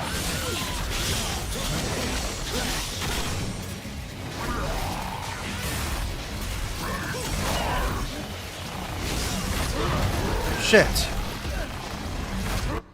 Oh, he sucks. I hate these bosses as Nero. Hot damn, that is a strong fucking thing. Like, this thing refuses to die. I don't have any heals to help me, so I gotta get through this without dying or getting hit.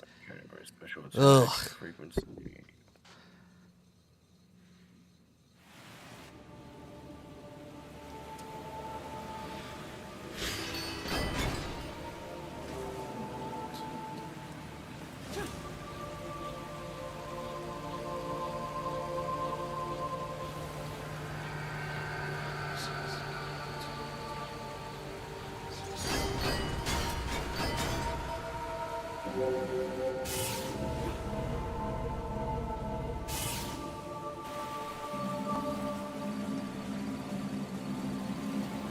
So I've been rewatching a series called FF15 Abridged, and I don't know why, but I find it really funny to me for some reason. FF15 Abridged. Yeah, someone made a FF15 Abridged, and it's pretty funny, at least in my opinion. That sounds funny. And the whole plot of the Abridged is, fuck, Kingdom Hearts 3 is not gonna come out for a while. We need to distract the fans with the game. What's that game? And it's like, I don't know, you figure it out. You figure it out. It's meant to be a gag on the fact FF15 literally took 10 years to make. Oh yeah, it did take 10 years. And the whole plot is them finding a team to make the game, like voice actors, art directors, and everything. That's actually pretty funny. And Shit, we need a game to start the fans. like Noctis is like the son of the CEO of Square Enix. And the whole plot for the beginning is the merger of Square Enix in 2006. And it's just... That's really funny, though. And it's like, look, man, you gotta finish this game before Enix merges with us, or else something bad's gonna happen. Something bad's gonna happen. And it's like, okay, Dad, sure, you're just getting senile. He's like, no, I swear to God, son, someone's gonna murder me. Son, finish this shit immediately. Yeah, don't worry, I'll take. It won't take me 10 years. Don't worry. It won't take me 10 years.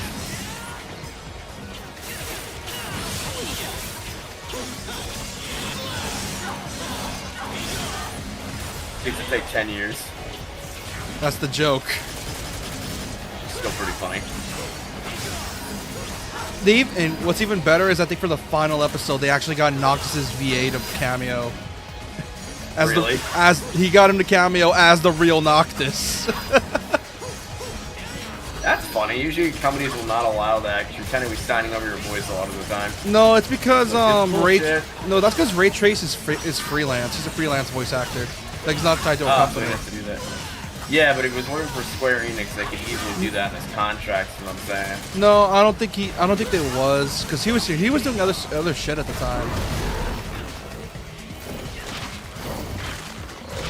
So he clearly had like free reign for like the stuff he was doing.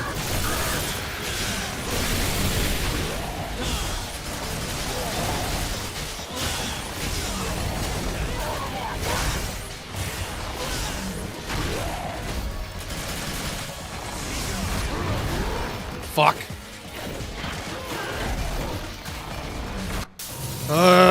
Fuck this boss. This is gonna take a while. Because what ends up happening is that during the earlier sections of this game, what ends up later, like the final few sections, is that it becomes super fucking tedious after a bit. Sounds it. Because you're forced to do a boss rush, then you got to fight the main final boss, which Sanctus is one of the first final bosses in DMC, one of the worst ones. Like, because here's the thing with Sanctus, he is not fun to fight. Because he's always moving away from you. He's never fun to fight.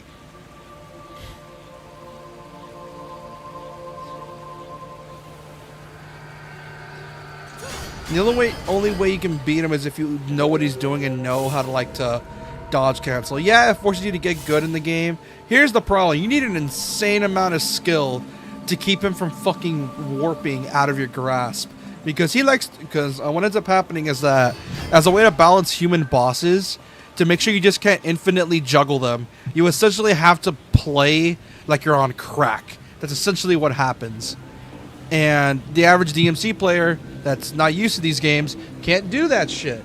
So what ends up happening is you have a boss that'll constantly just juggle themselves out of your combo, and you have no idea how to keep them in the combos to keep juggling them. Oh shit, I just realized a massive loophole with a Pokemon I made for defense. What happened? I can't tell you if you metagame. Fuck. Good thing you don't have any grass types that I know of.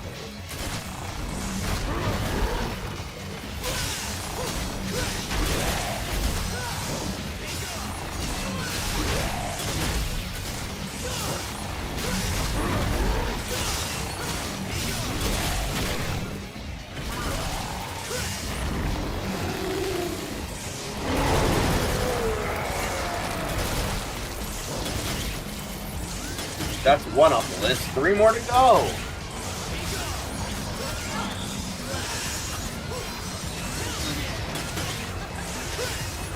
Next on the list.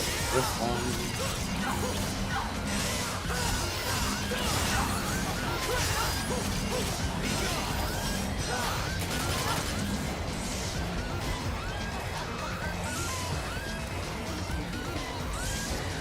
That one.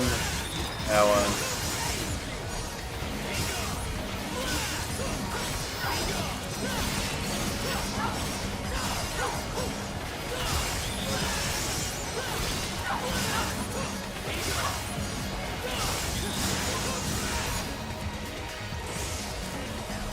No, 2 more to go. I think. No, 3 more. I was right. 3 more. 1 down, 3 more to go.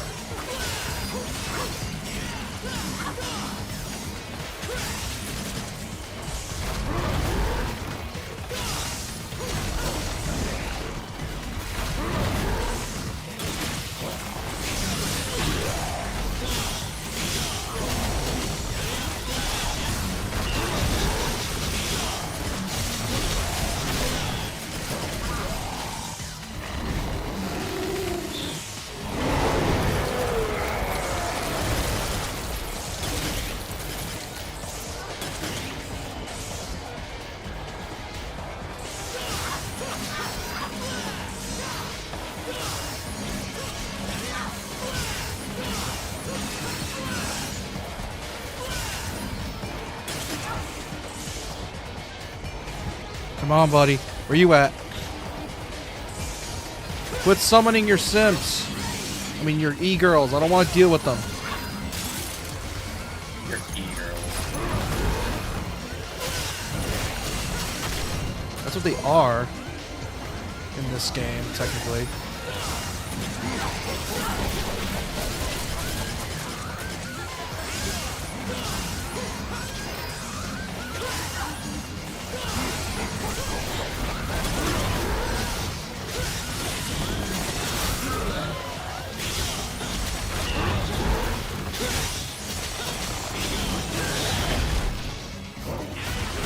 Quit summoning your e-girls. He's summoning his e-girls. Yeah, that's cheating. He gets free bitches and I don't.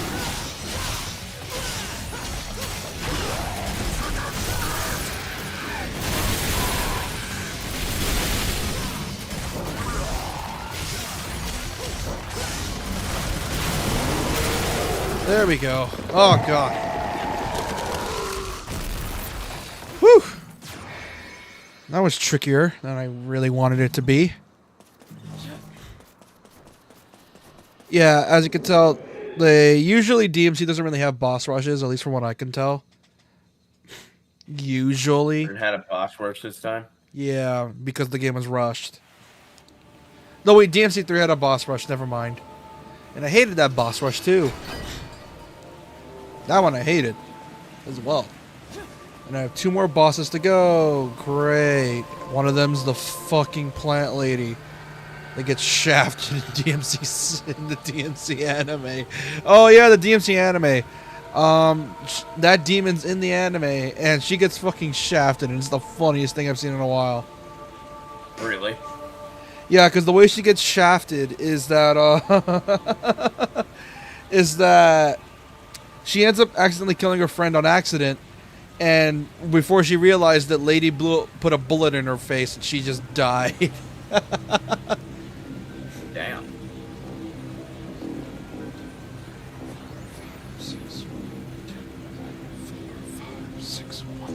There we go. And it was honestly pretty fucking funny. Which brings the question, how are they going to do Nero or DMC 3? Because it's clearly building up to DMC 3, but we do not know that yet. Which, by the way, if you gotta watch the DMC anime, man, it's good. It's good. That is next on my list.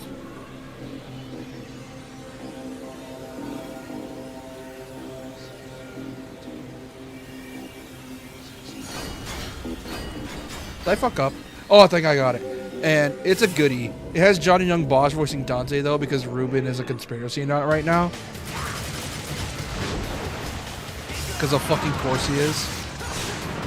Oh, wow. No, not to that.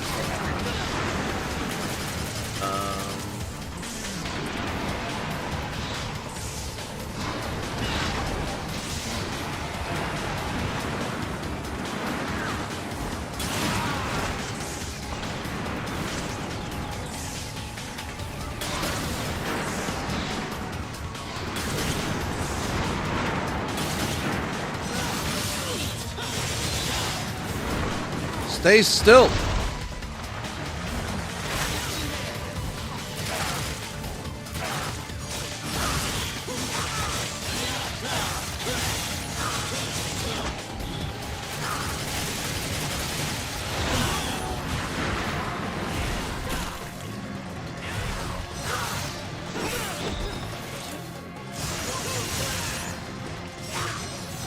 And we still don't know who Nero's mother even is, and who managed to get Virgil to want to get pegged by her.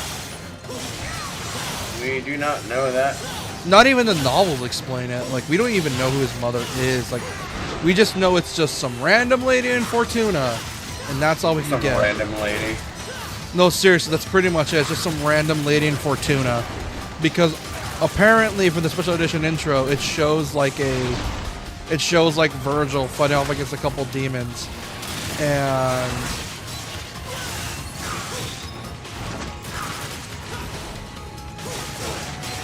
And it just has him just like walking away after like an event, aka him killing a bunch of demons.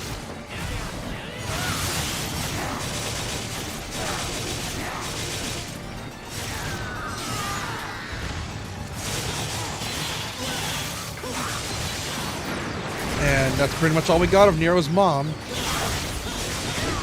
Because reasons.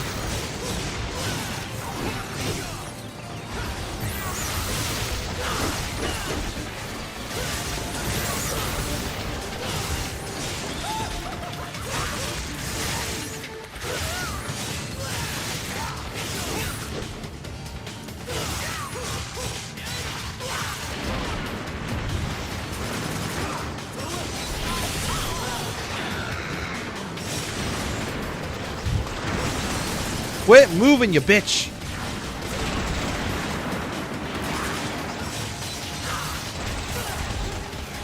Quit moving!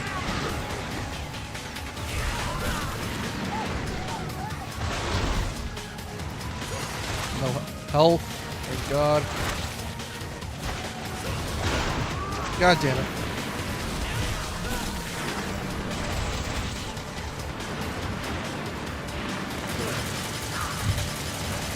Come on.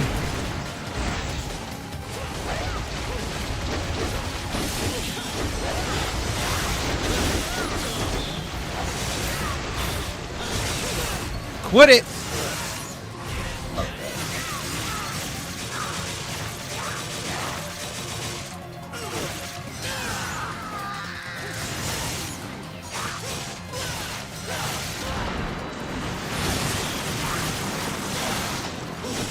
Oh, first try. Thank God. Okay, get back my health.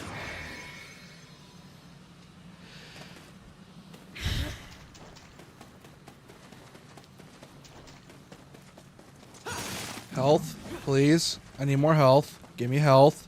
I need it. You know I need a game. Quit screwing with me. It's gonna screw with you. It likes to do that to me. Oh, I know it does.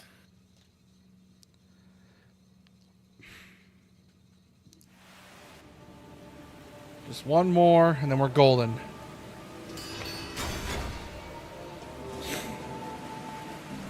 Oh, that boss is probably gonna be Agnes, and then Agnes, and then Neff and Kratos.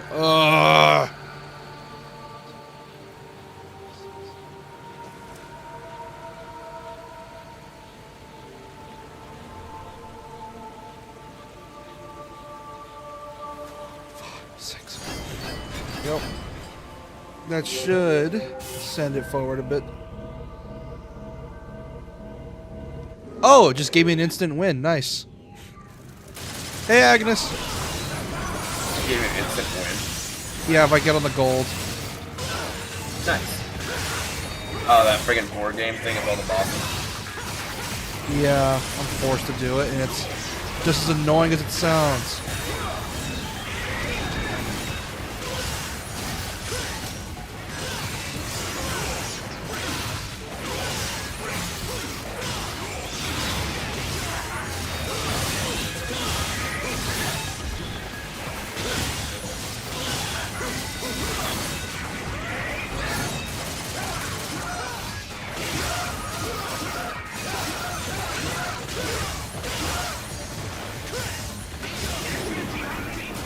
His dogs aren't helping either.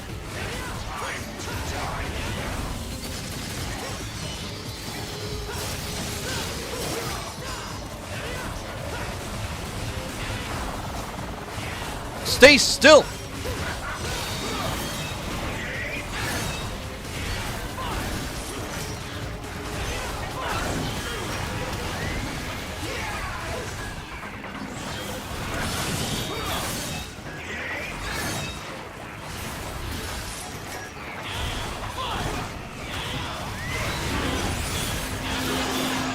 Great, it's the fucking fish!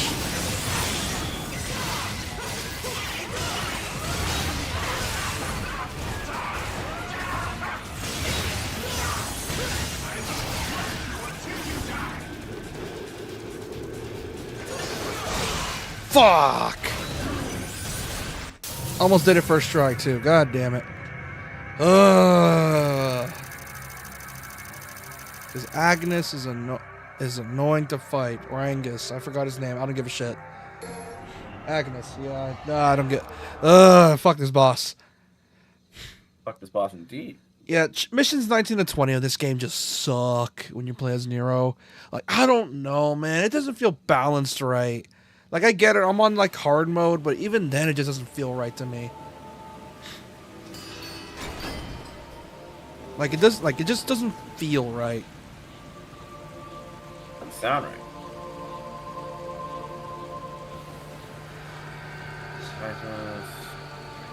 Lighting.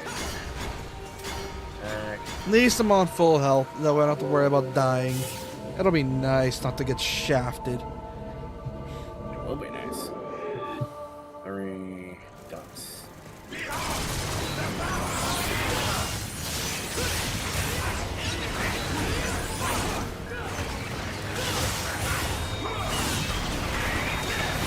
Fucking dogs!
There, to make things easier and everybody for character creation, I created a folder called Pokemon and I moved all the Pokemon into it.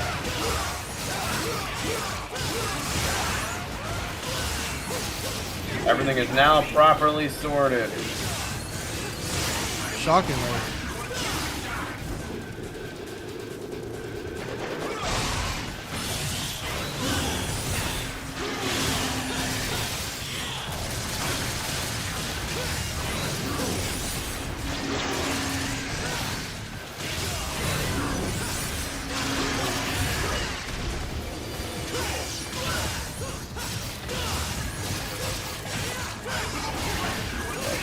Characters folder.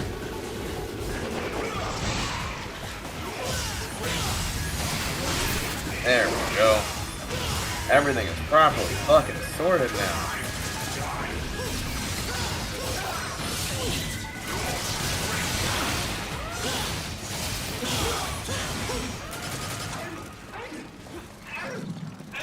Finally! Annoying bastard. Piece of shit.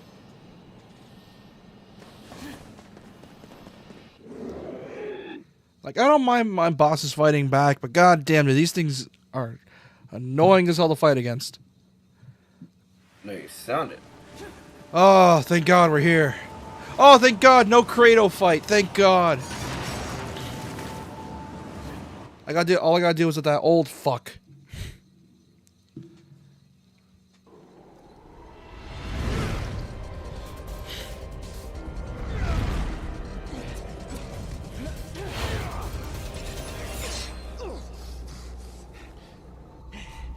Talk about shaking things up in here.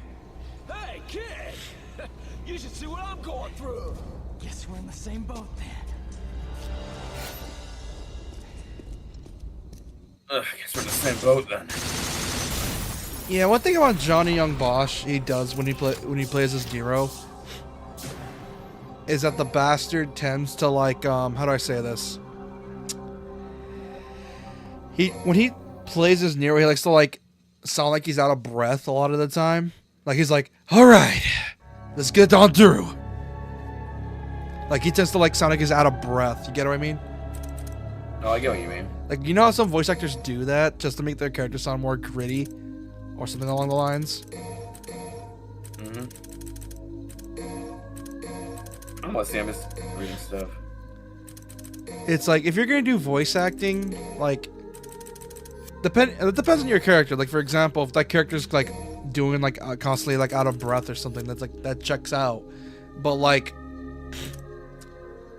I remember when MGS5 came out, they changed Snake's actor to another famous actor who was responsible for a show called 24, which is apparently really good.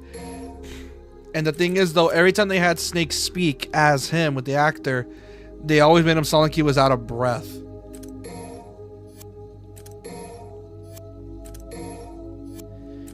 The thing is, though, because Kojima's obsessed with famous Hollywood actors, you can probably guess what happened.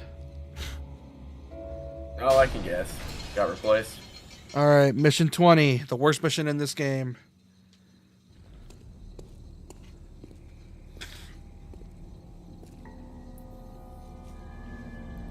Kyrie, my girlfriend.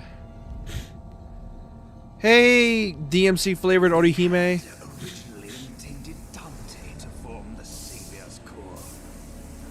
Perhaps it would have been wise to adhere to that choice. Too late for regrets. Now release Kyrie! Why oppose the order?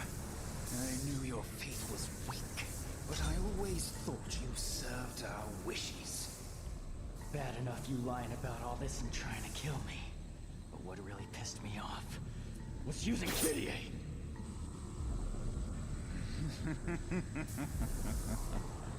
What is that? God, I love Johnny and Bush.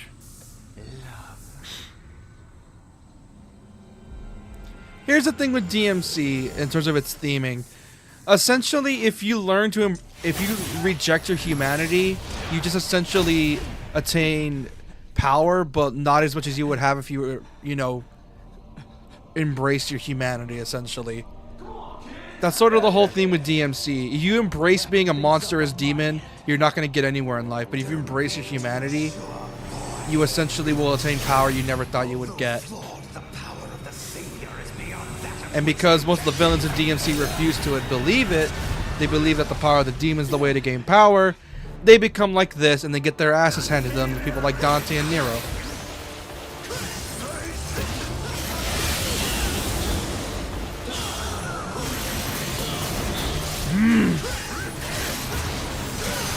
I'm not repenting for shit.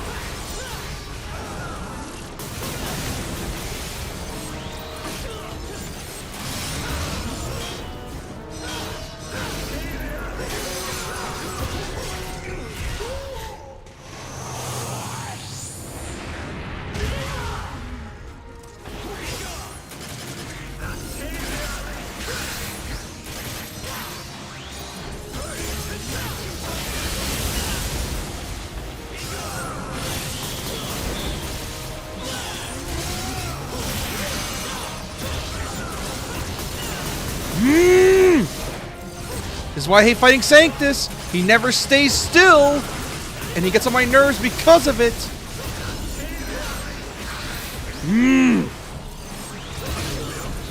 And every time you try to jump, he immediately just shoots this thing at you, and he gets on my nerves, and he never likes to stay still, because he's annoying.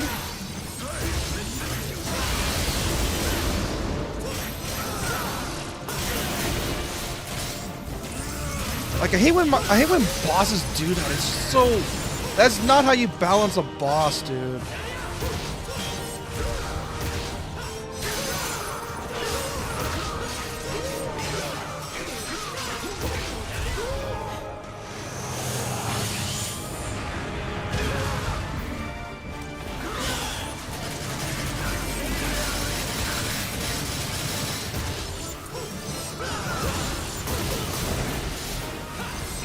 Like, he is so annoying. Like, he refuses to stay still. He's constantly at the other side of the arena.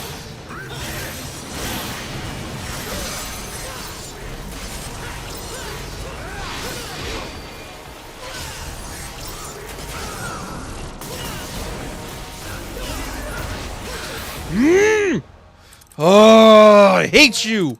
You're so annoying, you're not even fun to fight!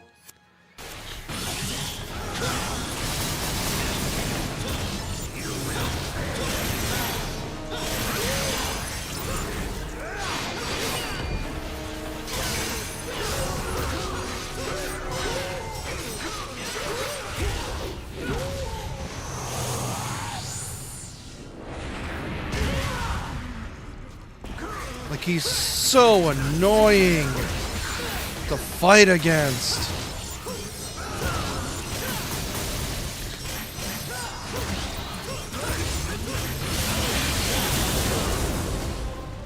I got a gold orb. I'm good. Fuck you.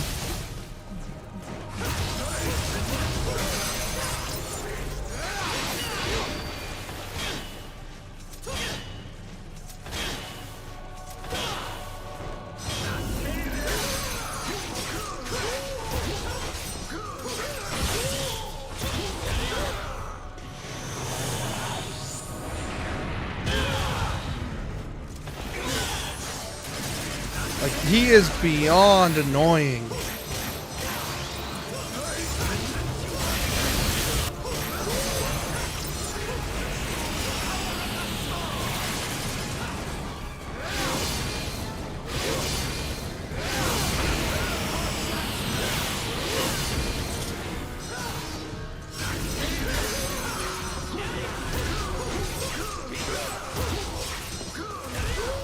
Okay, here we go. Oh, he's so much less annoying to fight this time. I think we might have time for some of the DMC reboot. Nice.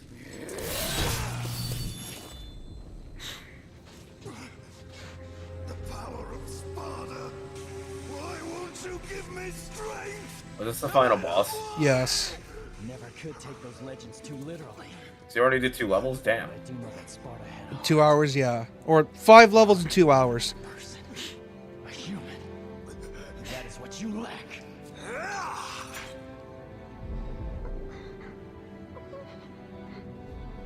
You see what I mean? This game's whole... DMC's whole theme is, like, despite how gothic and gritty everything looks, it's all about embracing your humanity, essentially. And not letting yourself fall just for the sake of power. I mean, kind of similar to SMT if you think about it. No, SMG's all about trying to find a balance in everything, or choosing what you truly believe. Here it's like, you embrace your demonic side to try to get power, you're not gonna win. Because you're gonna end up getting overpowered by one who embraces their humanity. That's sort of the whole point with this, where it's like, it's demons learning to appreciate being human. Or it's like, you get what I mean. Oh, I know. The more demonic you act, the more of a monster you become, but the more human you act, the more, well, human you are. Even if you're a demon. After all, that's the whole game's theme. It sort of glorifies humanity in a very simple, in a very wholesome way. Where it's like kindness and compassion will always win out against the dark and gritty. Oh, I gotcha. It's sort of like with God of War 3, they did an ass pull for this, with spoilers by the way, they did an ass pull where, despite how much despair there is, there's always, as long as you have hope, you will be able to change. That's sort of the ending of God of War 3, where Kratos realized he fucked up so much that he needs to die to repay for his sins. And that's why he stabs himself. It's over. Oh, Kratos. And now it's just a giant statue.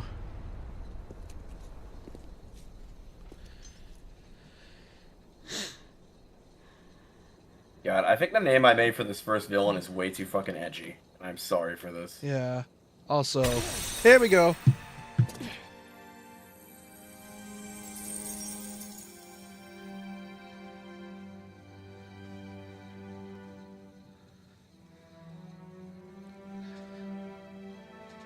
Sounds like Halo music a little bit.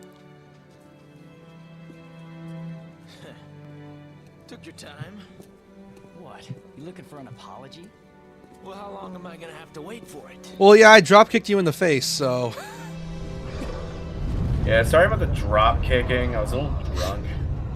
Of course, Sanctus has his face on the statue. This guy just doesn't let it go. This is where it started. And this is where it'll end. All right then.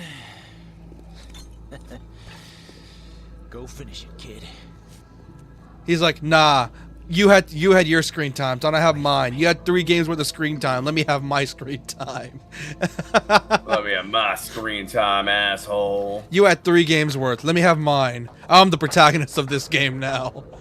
Fuck yeah. You know, God, I always hated that you made my arm like this. Of course you did. Now with it, I can destroy this thing. Who would have thought? Okay, now this part's scripted. It's pretty much just counter with Nero's Devilbringer. That sucks, that's scripted.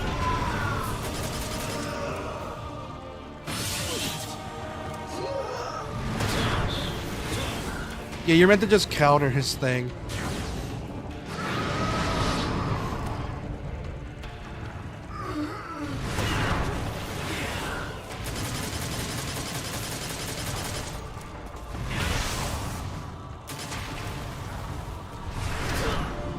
Shit. Well, shit. I'm not good You with. immediately fucking died. Well, then again, I was on really low health, so yeah. That's great. That and because I played on turbo mode, the parry timing's super strict. Like, really fucking strict. Like, you want to know why I haven't been able to use the Nero's little thing on the top left? It's because the timing is sped up by 20%. So I can't really do much with it. Fuck.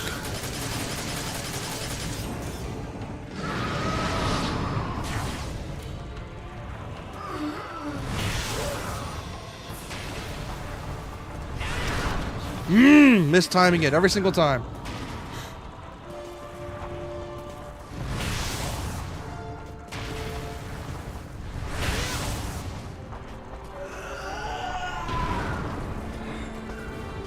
There we go. Literally 2 hits away. Watch this. This man can just straight up make constructs now. Watch this. Damn. We're whooping his ass with a giant arm. This hand was made for syndicates like you back to hell. And now, you die! God, I keep forgetting this is the time when Johnny was voicing Ichigo, so you can really hear his Ichigo come out. Oh yeah, you do. Like you can hear it really coming out because this was like his prime Ichigo when he was voicing him. This is like prime Ichigo. It wasn't until DMC5 where he learned to separate it because he's taken more roles. Like for example, Satsuki from, or what was his name again from Naruto Shippuden? Pink-haired dude that Sakura fought. Sasori. Sasori. Guess I should Sasori. Also, his hair is red, by the way. Oh, okay, redhead. I forgot. Yeah. I will not have it slandered. So my way instead. He was Sasori. He was in what other stuff was he in? I know he's doing some other shit. Don't sweat it. I had my reasons for helping. Take care of yourself. Wait. You forgot this.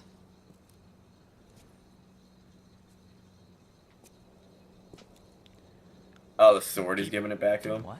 He trusted him to take care of it. Not to you. That's the only kind of gift worth giving. I want to entrust it to you, so I am. What you do from here is your call. Hey Dante, I like Dante as a character. will we meet again? Yeah. And he almost got cut out of the entire series after this. No, they bring him back for 5 because everyone loves Oh, Dante. Which is why if they make a DMC 6, it's unlikely we'll see him again unless they give Nero multiple weapons, which I doubt they're gonna do because Nero's meant to be the newbie character with the one weapon to teach you how to do stuff. For DMC6, they're not using Dante. We don't know because the Itsuno left the company after DMC 5 or Dragon's Dogma 2 specifically. So we don't even know if they're getting another,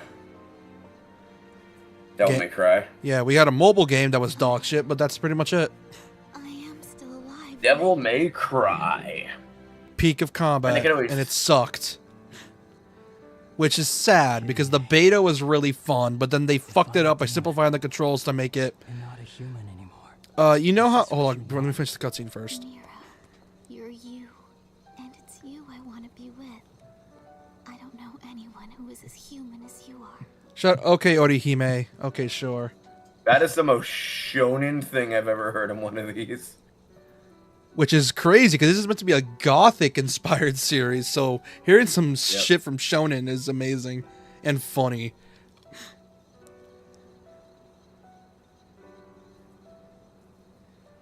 Here's the thing, I feel like... Oh.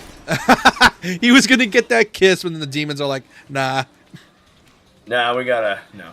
I'm assuming it's gonna let you fight demons during the credits, as it does. DMC 3, yes. Guess that kiss is gonna have to wait. It's all right. I'll wait. Thanks. He still gets the girl. Impressive.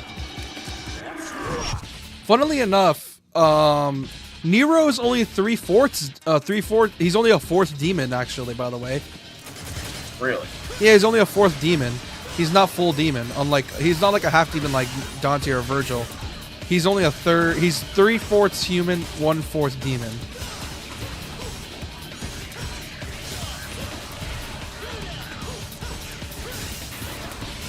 And that's one of the many things with Nero that's so like unique about him, is that despite him being a 4th demon, he still can access the power of he can still access its power, which is why DMC 5 they give him his own devil trigger. That's cool. And it was Oh great. damn, the song's lit. Never surrender. It's great. Did I press something on accident? I think I may have pressed start on accident. Fuck. Oh, that's what they called it, MT Framework. That was their engine back then, which is what they used for everything. And they used for Monster Hunter World. And that game looks amazing with it.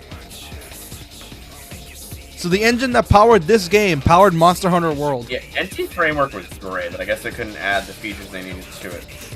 Yeah, then they made the RE engine, and then they proceeded to blow I it. fucking hate. Here's the thing: the RE engine Everyone is. keeps making jokes about how the hardest part of Monster Hunter Wilds is getting it to run right, which yeah, it takes a good hour to get it to run right. Yeah, which here's the thing: the engine itself is great. The problem is that Capcom clearly pushes it to points where it's not meant to be. Like, for example, when the original Dragon's Dogma came out for like PS3, yeah, I think even that had frame issues, like performance issues back then as well. So it's not that the engine is bad, it's just Capcom's using it for the wrong ways. Because the RE engine's meant for like linear, small environments like Resident Evil's, like RE7's Baker Estate or RE8's World. Like, it's not meant for like these super huge environments. The reason it works with DMC5 is because the levels are linear, but they don't need to like render in a lot of other stuff because there's always buildings covering the other area. You're inside the Clyphot, which basically makes a wall, so you don't have to render in the entire fucking city. Wait, Ruben Langdon was a producer? Holy shit.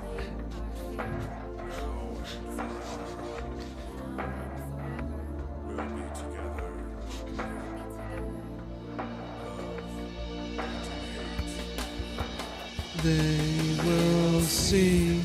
We'll fight until eternity. Come with me. I've never heard this song. We'll stand and fight together. Through our strength, we'll make a better day. Tomorrow we shall never surrender. God, it's so good. You can, like, you sing this at a concert, you're gonna see everyone just take out their lighters and just fucking flailing it. Oh, that'd be amazing. Like, someone sings this song and everyone just takes out the lighter, just like fucking singing it together. Like, you could sing this in a crowd and it would be great. Like, I could definitely see that happening. Because it's such an uplifting song, dude. Oh, I could see it happening too, like in somewhere Like a stadium. like Woodstock. Like a stadium or something.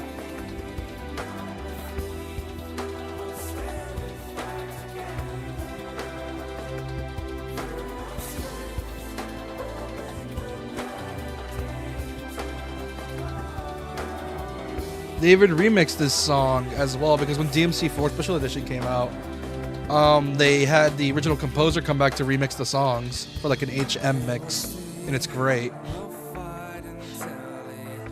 HMHR, that's what it's called. It's great. It's even got in the DMC5 version as well as DLC.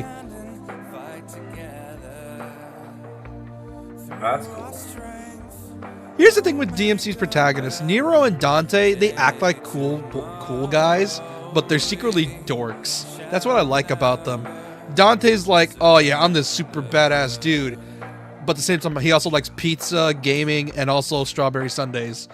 Then there's Nero, who acts like a cool dude crashing out, being angry. But then he sees Kyria, and it's like, oh, hey babe, how you doing? Hi. Oh, you got the cookies ready? Oh, I'll be on my way, sweetie.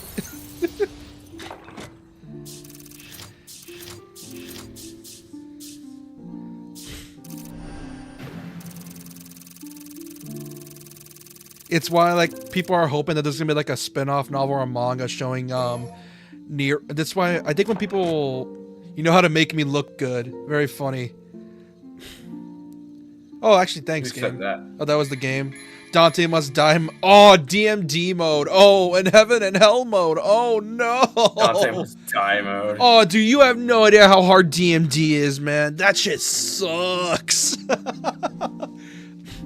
Heaven and hell is even worse because you die in one hit, but so do your enemies. Then there's hell and hell mode, which is even worse because only you die in one hit and not your enemies. The only way to take more than one hit is with gold orbs, and even that is a fucking struggle.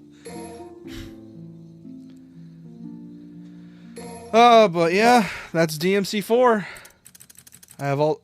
Oh, Legendary Dark Knight. Don't even get me started on that. But yeah, that's DMC4.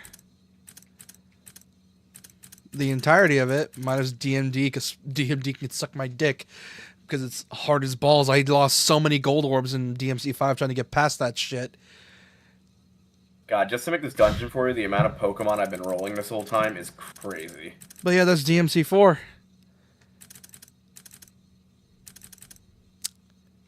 Yeah.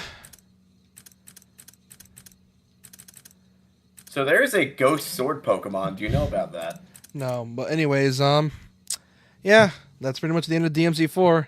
Then after this, DMC5, when I want to get around to it. But for now, we gotta take a bit of a detour because this man wants to see it. Even though I don't want to, but we kind of have to. So, I'm gonna write down the rest of the Pokemon that I have to gen out. So, yeah. Yeah. We're gonna, let me just boot that monstrosity up real quick. Let me just boot that monstrosity up real quick. Be right back. Alright.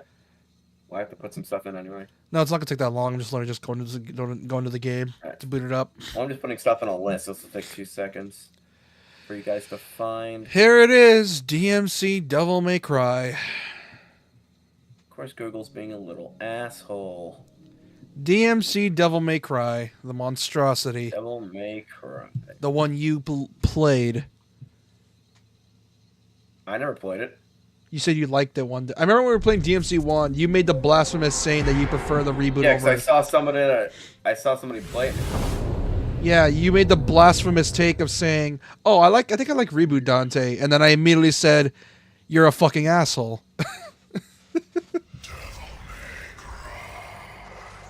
Ugh. Ugh. Too much edge, even for me.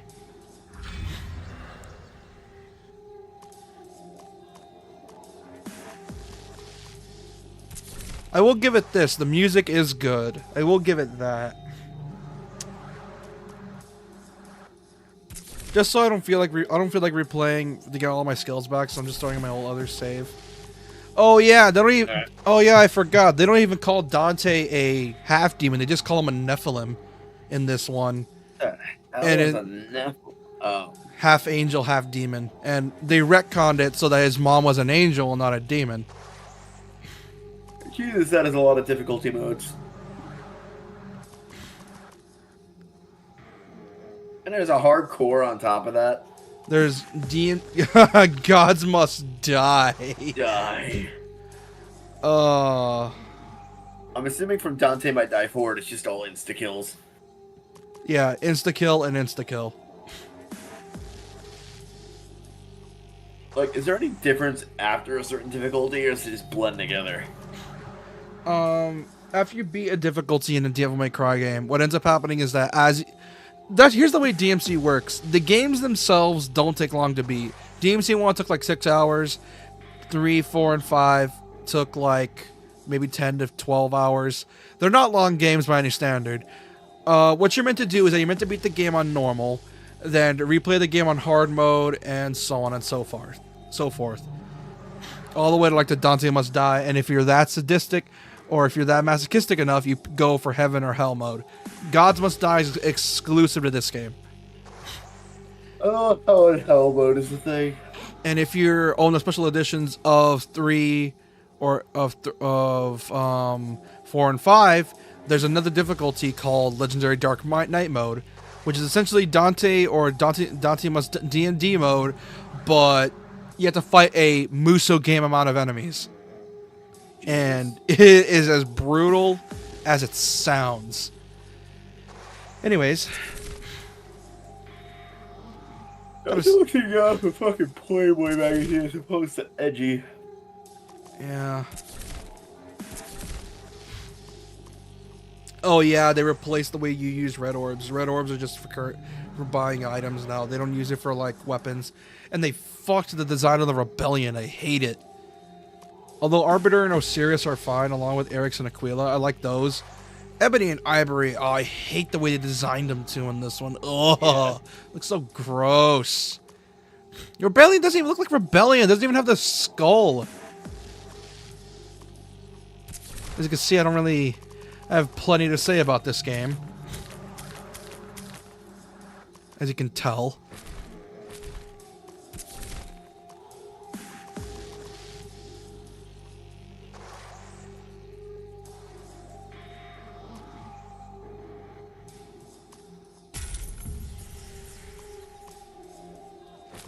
Alright, what's going on with this? Starting with mission 1.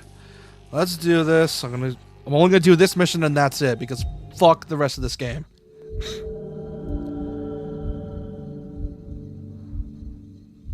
Like, gameplay is fun, but they fucked the story so bad.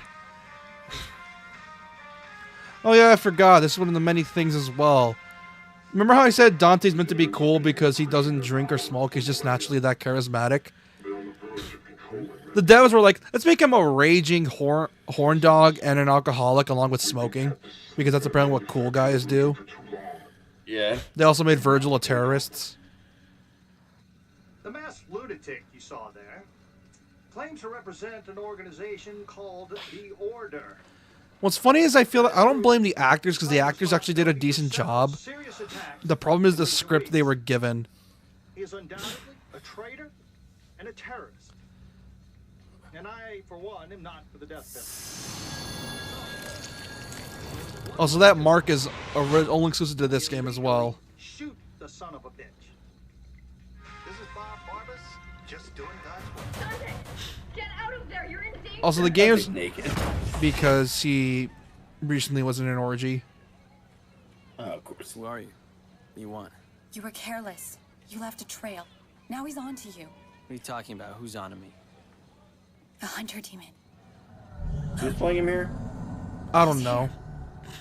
But I can tell he's a decent actor because he does like he does what he can with the script. Let me just say that. I don't hate the actor though. He's dragging you into limbo. Demon scum. It's too late. You're gonna have to fight your way out. Great. Although I will say the music is good. I like to go back to the music to listen to this game though.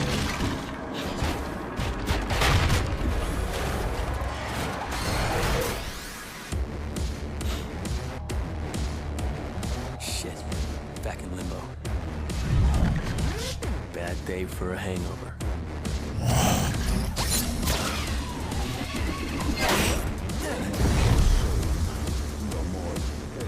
filthy fucking claw off my trailer. Then he would never swear like that.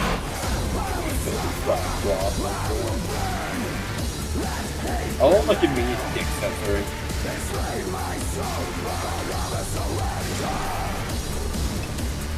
This same studio went on to make Hellblade, by the way. Really? Yeah. Because here's the thing, fun fact, when they were making the game, they offered Capcom, hey, we can make it exclusively canon like the DMC games you want. But then because of Keiji Inafune, the bastard, he made it into this. So they make an actual DMC game, and then they made this? Yeah, they actually wanted to keep it close in line with DMC. You wanna fight? But then, yeah, you know.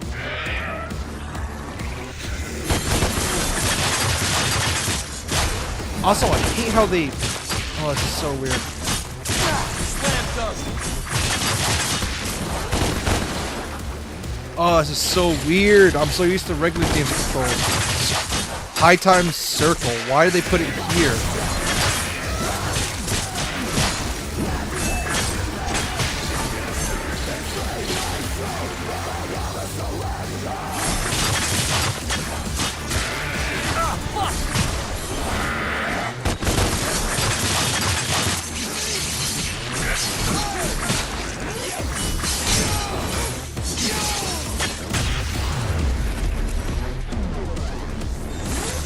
Oh, he gets white hair when he goes in demon mode? No. Who said that? This is one of the... As a way of saying sorry, they modeled DMC outfits inspired by the rest of the DMC games, 1 and 3 specifically, because 2's dog shit.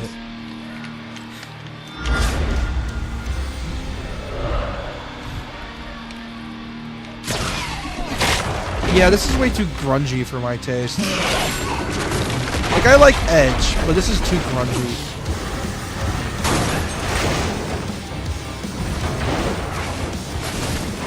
I kind of like it. Because you like grunge. Like, I like grunge as well, but to an extent.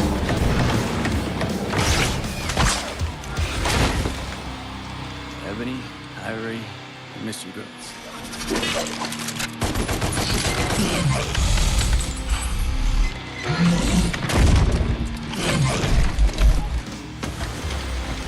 It's also weird how they changed Devil Trigger to the Target thing. practice. Right on cue.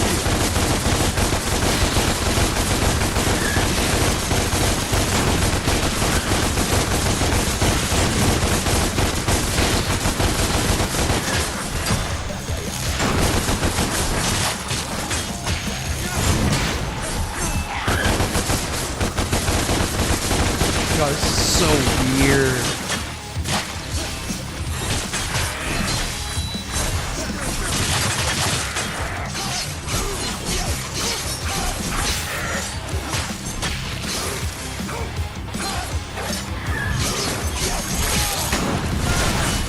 The only thing I'll give this game is the gameplay and level design. I actually like the levels in this game, but it's cool.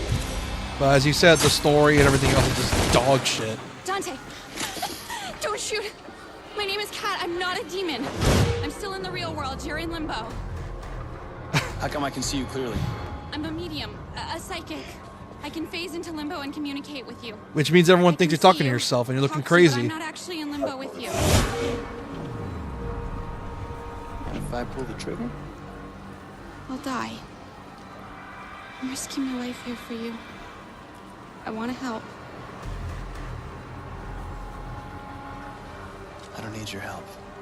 The hunter has dragged you into limbo. I can get you out. I've been down here before. I know how to get out. You fight whatever shit-sucking demon dragged you in here. You don't want to fight the hunter. He's not your regular demon. Follow me, now.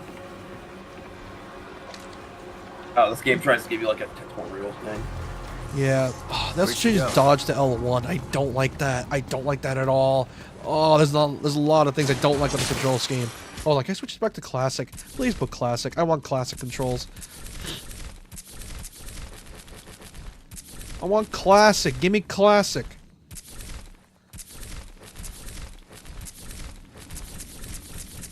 Is there no classic? Oh, come on, man. Really? I don't like any I hate of... when games do that. I hate the control scheme, man. Like, I know there was an option to change it change it to classic, but ugh.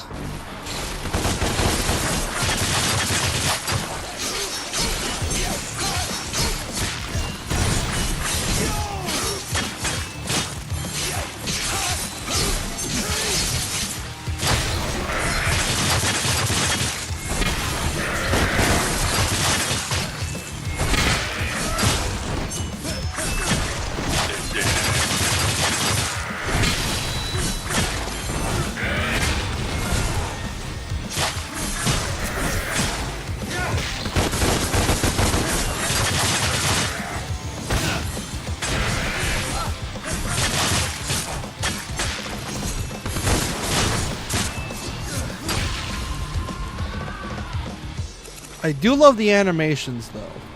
They're really good. Like, a lot of attention to detail. Oh, parkour. Okay, need to get further in. Also, the animations are moving a bit faster, so... yeah. There's also some... but... yeah, there's also some ideas that I did like in this game that were transferred over to 5. For example, a bit of Virgil's moveset in this game got transferred over to 5 because there was some good ideas. After all, there's a reason Itsuno said he liked the reboot, shockingly enough. He's like, I don't know how he liked it, but apparently he liked it so much of that, considering he wanted to make a sequel to it. Fune like the remake? No, Itsuno. He liked it, actually, wanted to make a sequel, or considered it, but then he said no, and then chose DMC5, which thank God he did.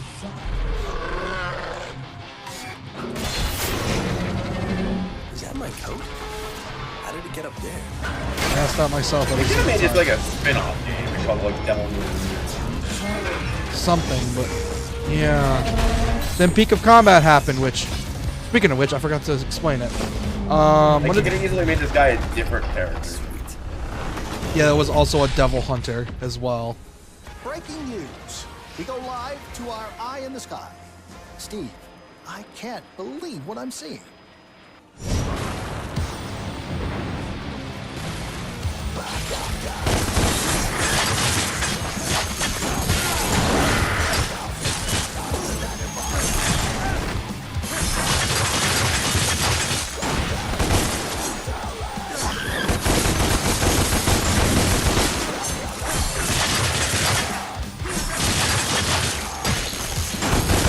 Oh boy.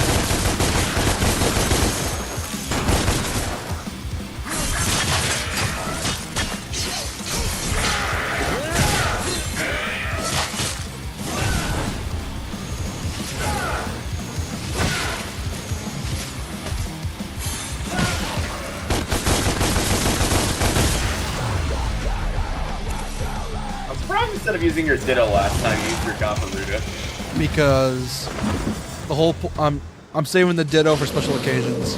Hey, get down here and fight.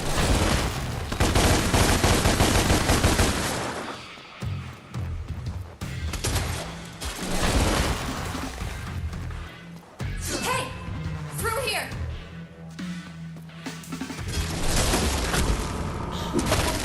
Oh boy. That ain't good.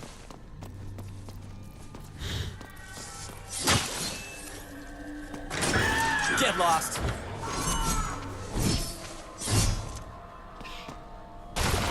Oh shit! Yeah, there's plenty of reasons why people don't like this. As you Yeah, it's better you do only one mission because I gotta go to bed after this. yeah. That, and I don't want to be stuck playing this. Oh, hi.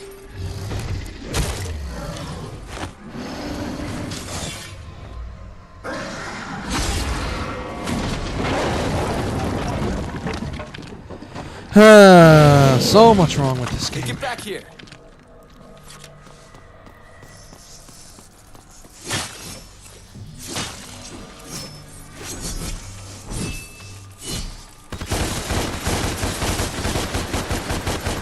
Bugs just shoot.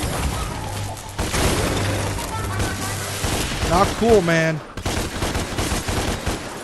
Okay, let's see. Oh boy.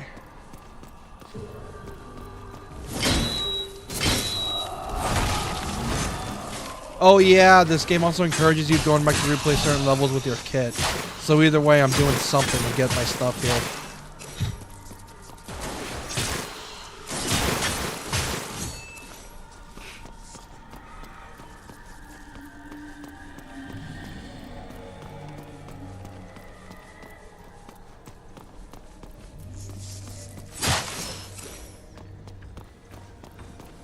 Exit.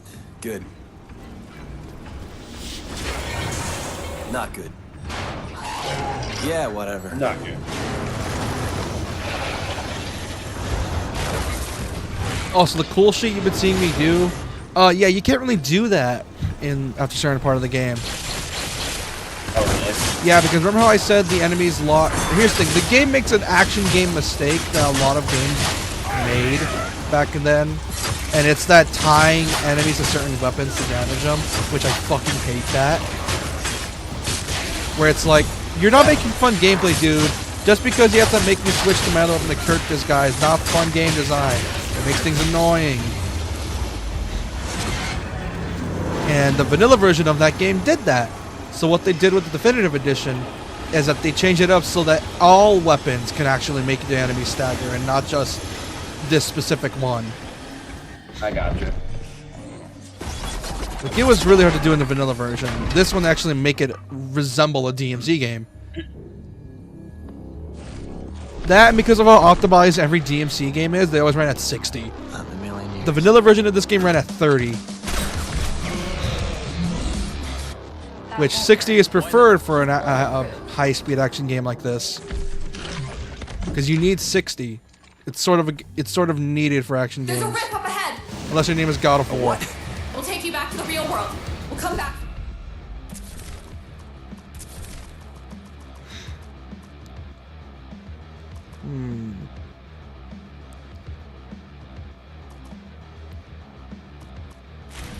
Give me that.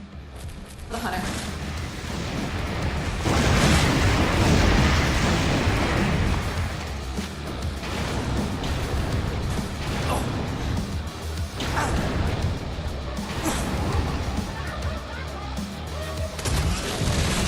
Ah, shit.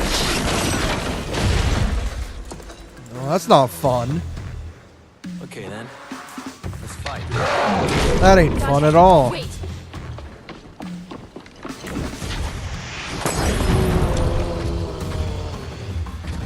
It's working. You can fight him now. Did you just throw a Molotov at this man's Hunters face? are brutal fighters. So am I. Funny. Can you still hear me? Yeah. Yeah, I hear you. Attack its face! What do you think I'm trying to do?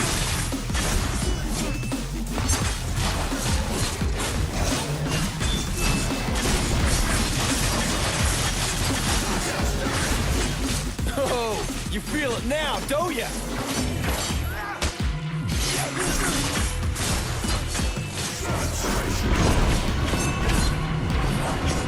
They also fucked up the double trigger, and it's horrible. They don't even give him a cool design, they just make his hair white.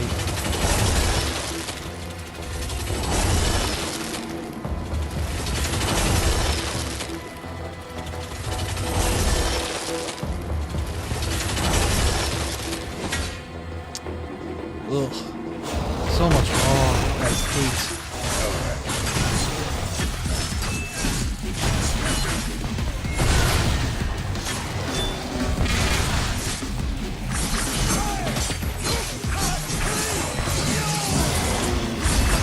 Does it hurt?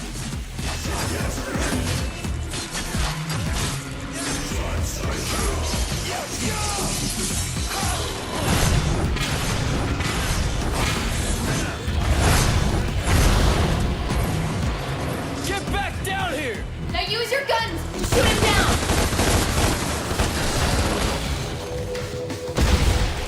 They just Do you fucking demons even feel pain? There we go. Hard mode, and I still melted through the bastard. Game over. Son of who?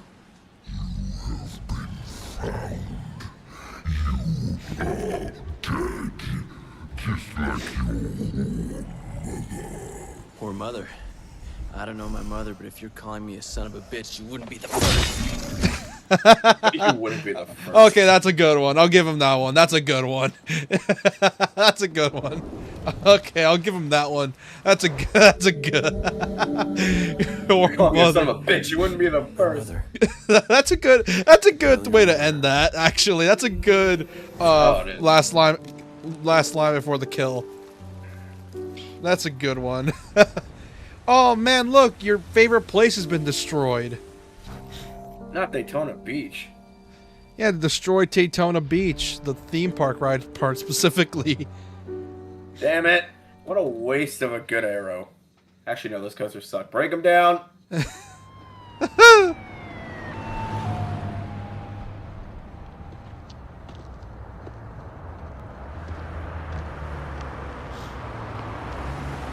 Hey, there's Cat. Are you okay, Dante? How do you know my name? My boss I knows mean, you. the guy just called me He a wants son of to a meet bitch. you. Please? I helped you back there. I didn't ask for your help. I didn't ask your help, cliche. We should do the cutscene CinemaSins style. That'd be funny. It'll be funny, but it'll be too overused. Because if we did CinemaSins style, we're just gonna be really petty about it. We know all about you, Dante. Illegal I'm U-turn. with an organization called The Order. Heard of it? Something to do Oh wait, no, with that's fast illegal in New freak, Jersey, isn't it? not in California. That's my boss. You know you can't do that driving in Jersey. We're just receiving reports of a terrorist attack that's taken place at the Bellevue Pier in the Western District of the city. Police are asking the public to remain vigilant. Further, terrorist attacks could take place anywhere, anytime, and when you This is least also the expect same game where Virgil shoots a pregnant woman. We have your scent, son of Okay, then. Sparta. Now it is just a matter of time. Of course, they made Mundus look like that. I forgot.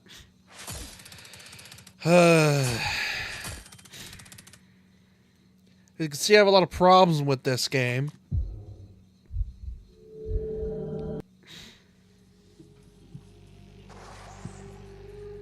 Yeah, that's the reboot.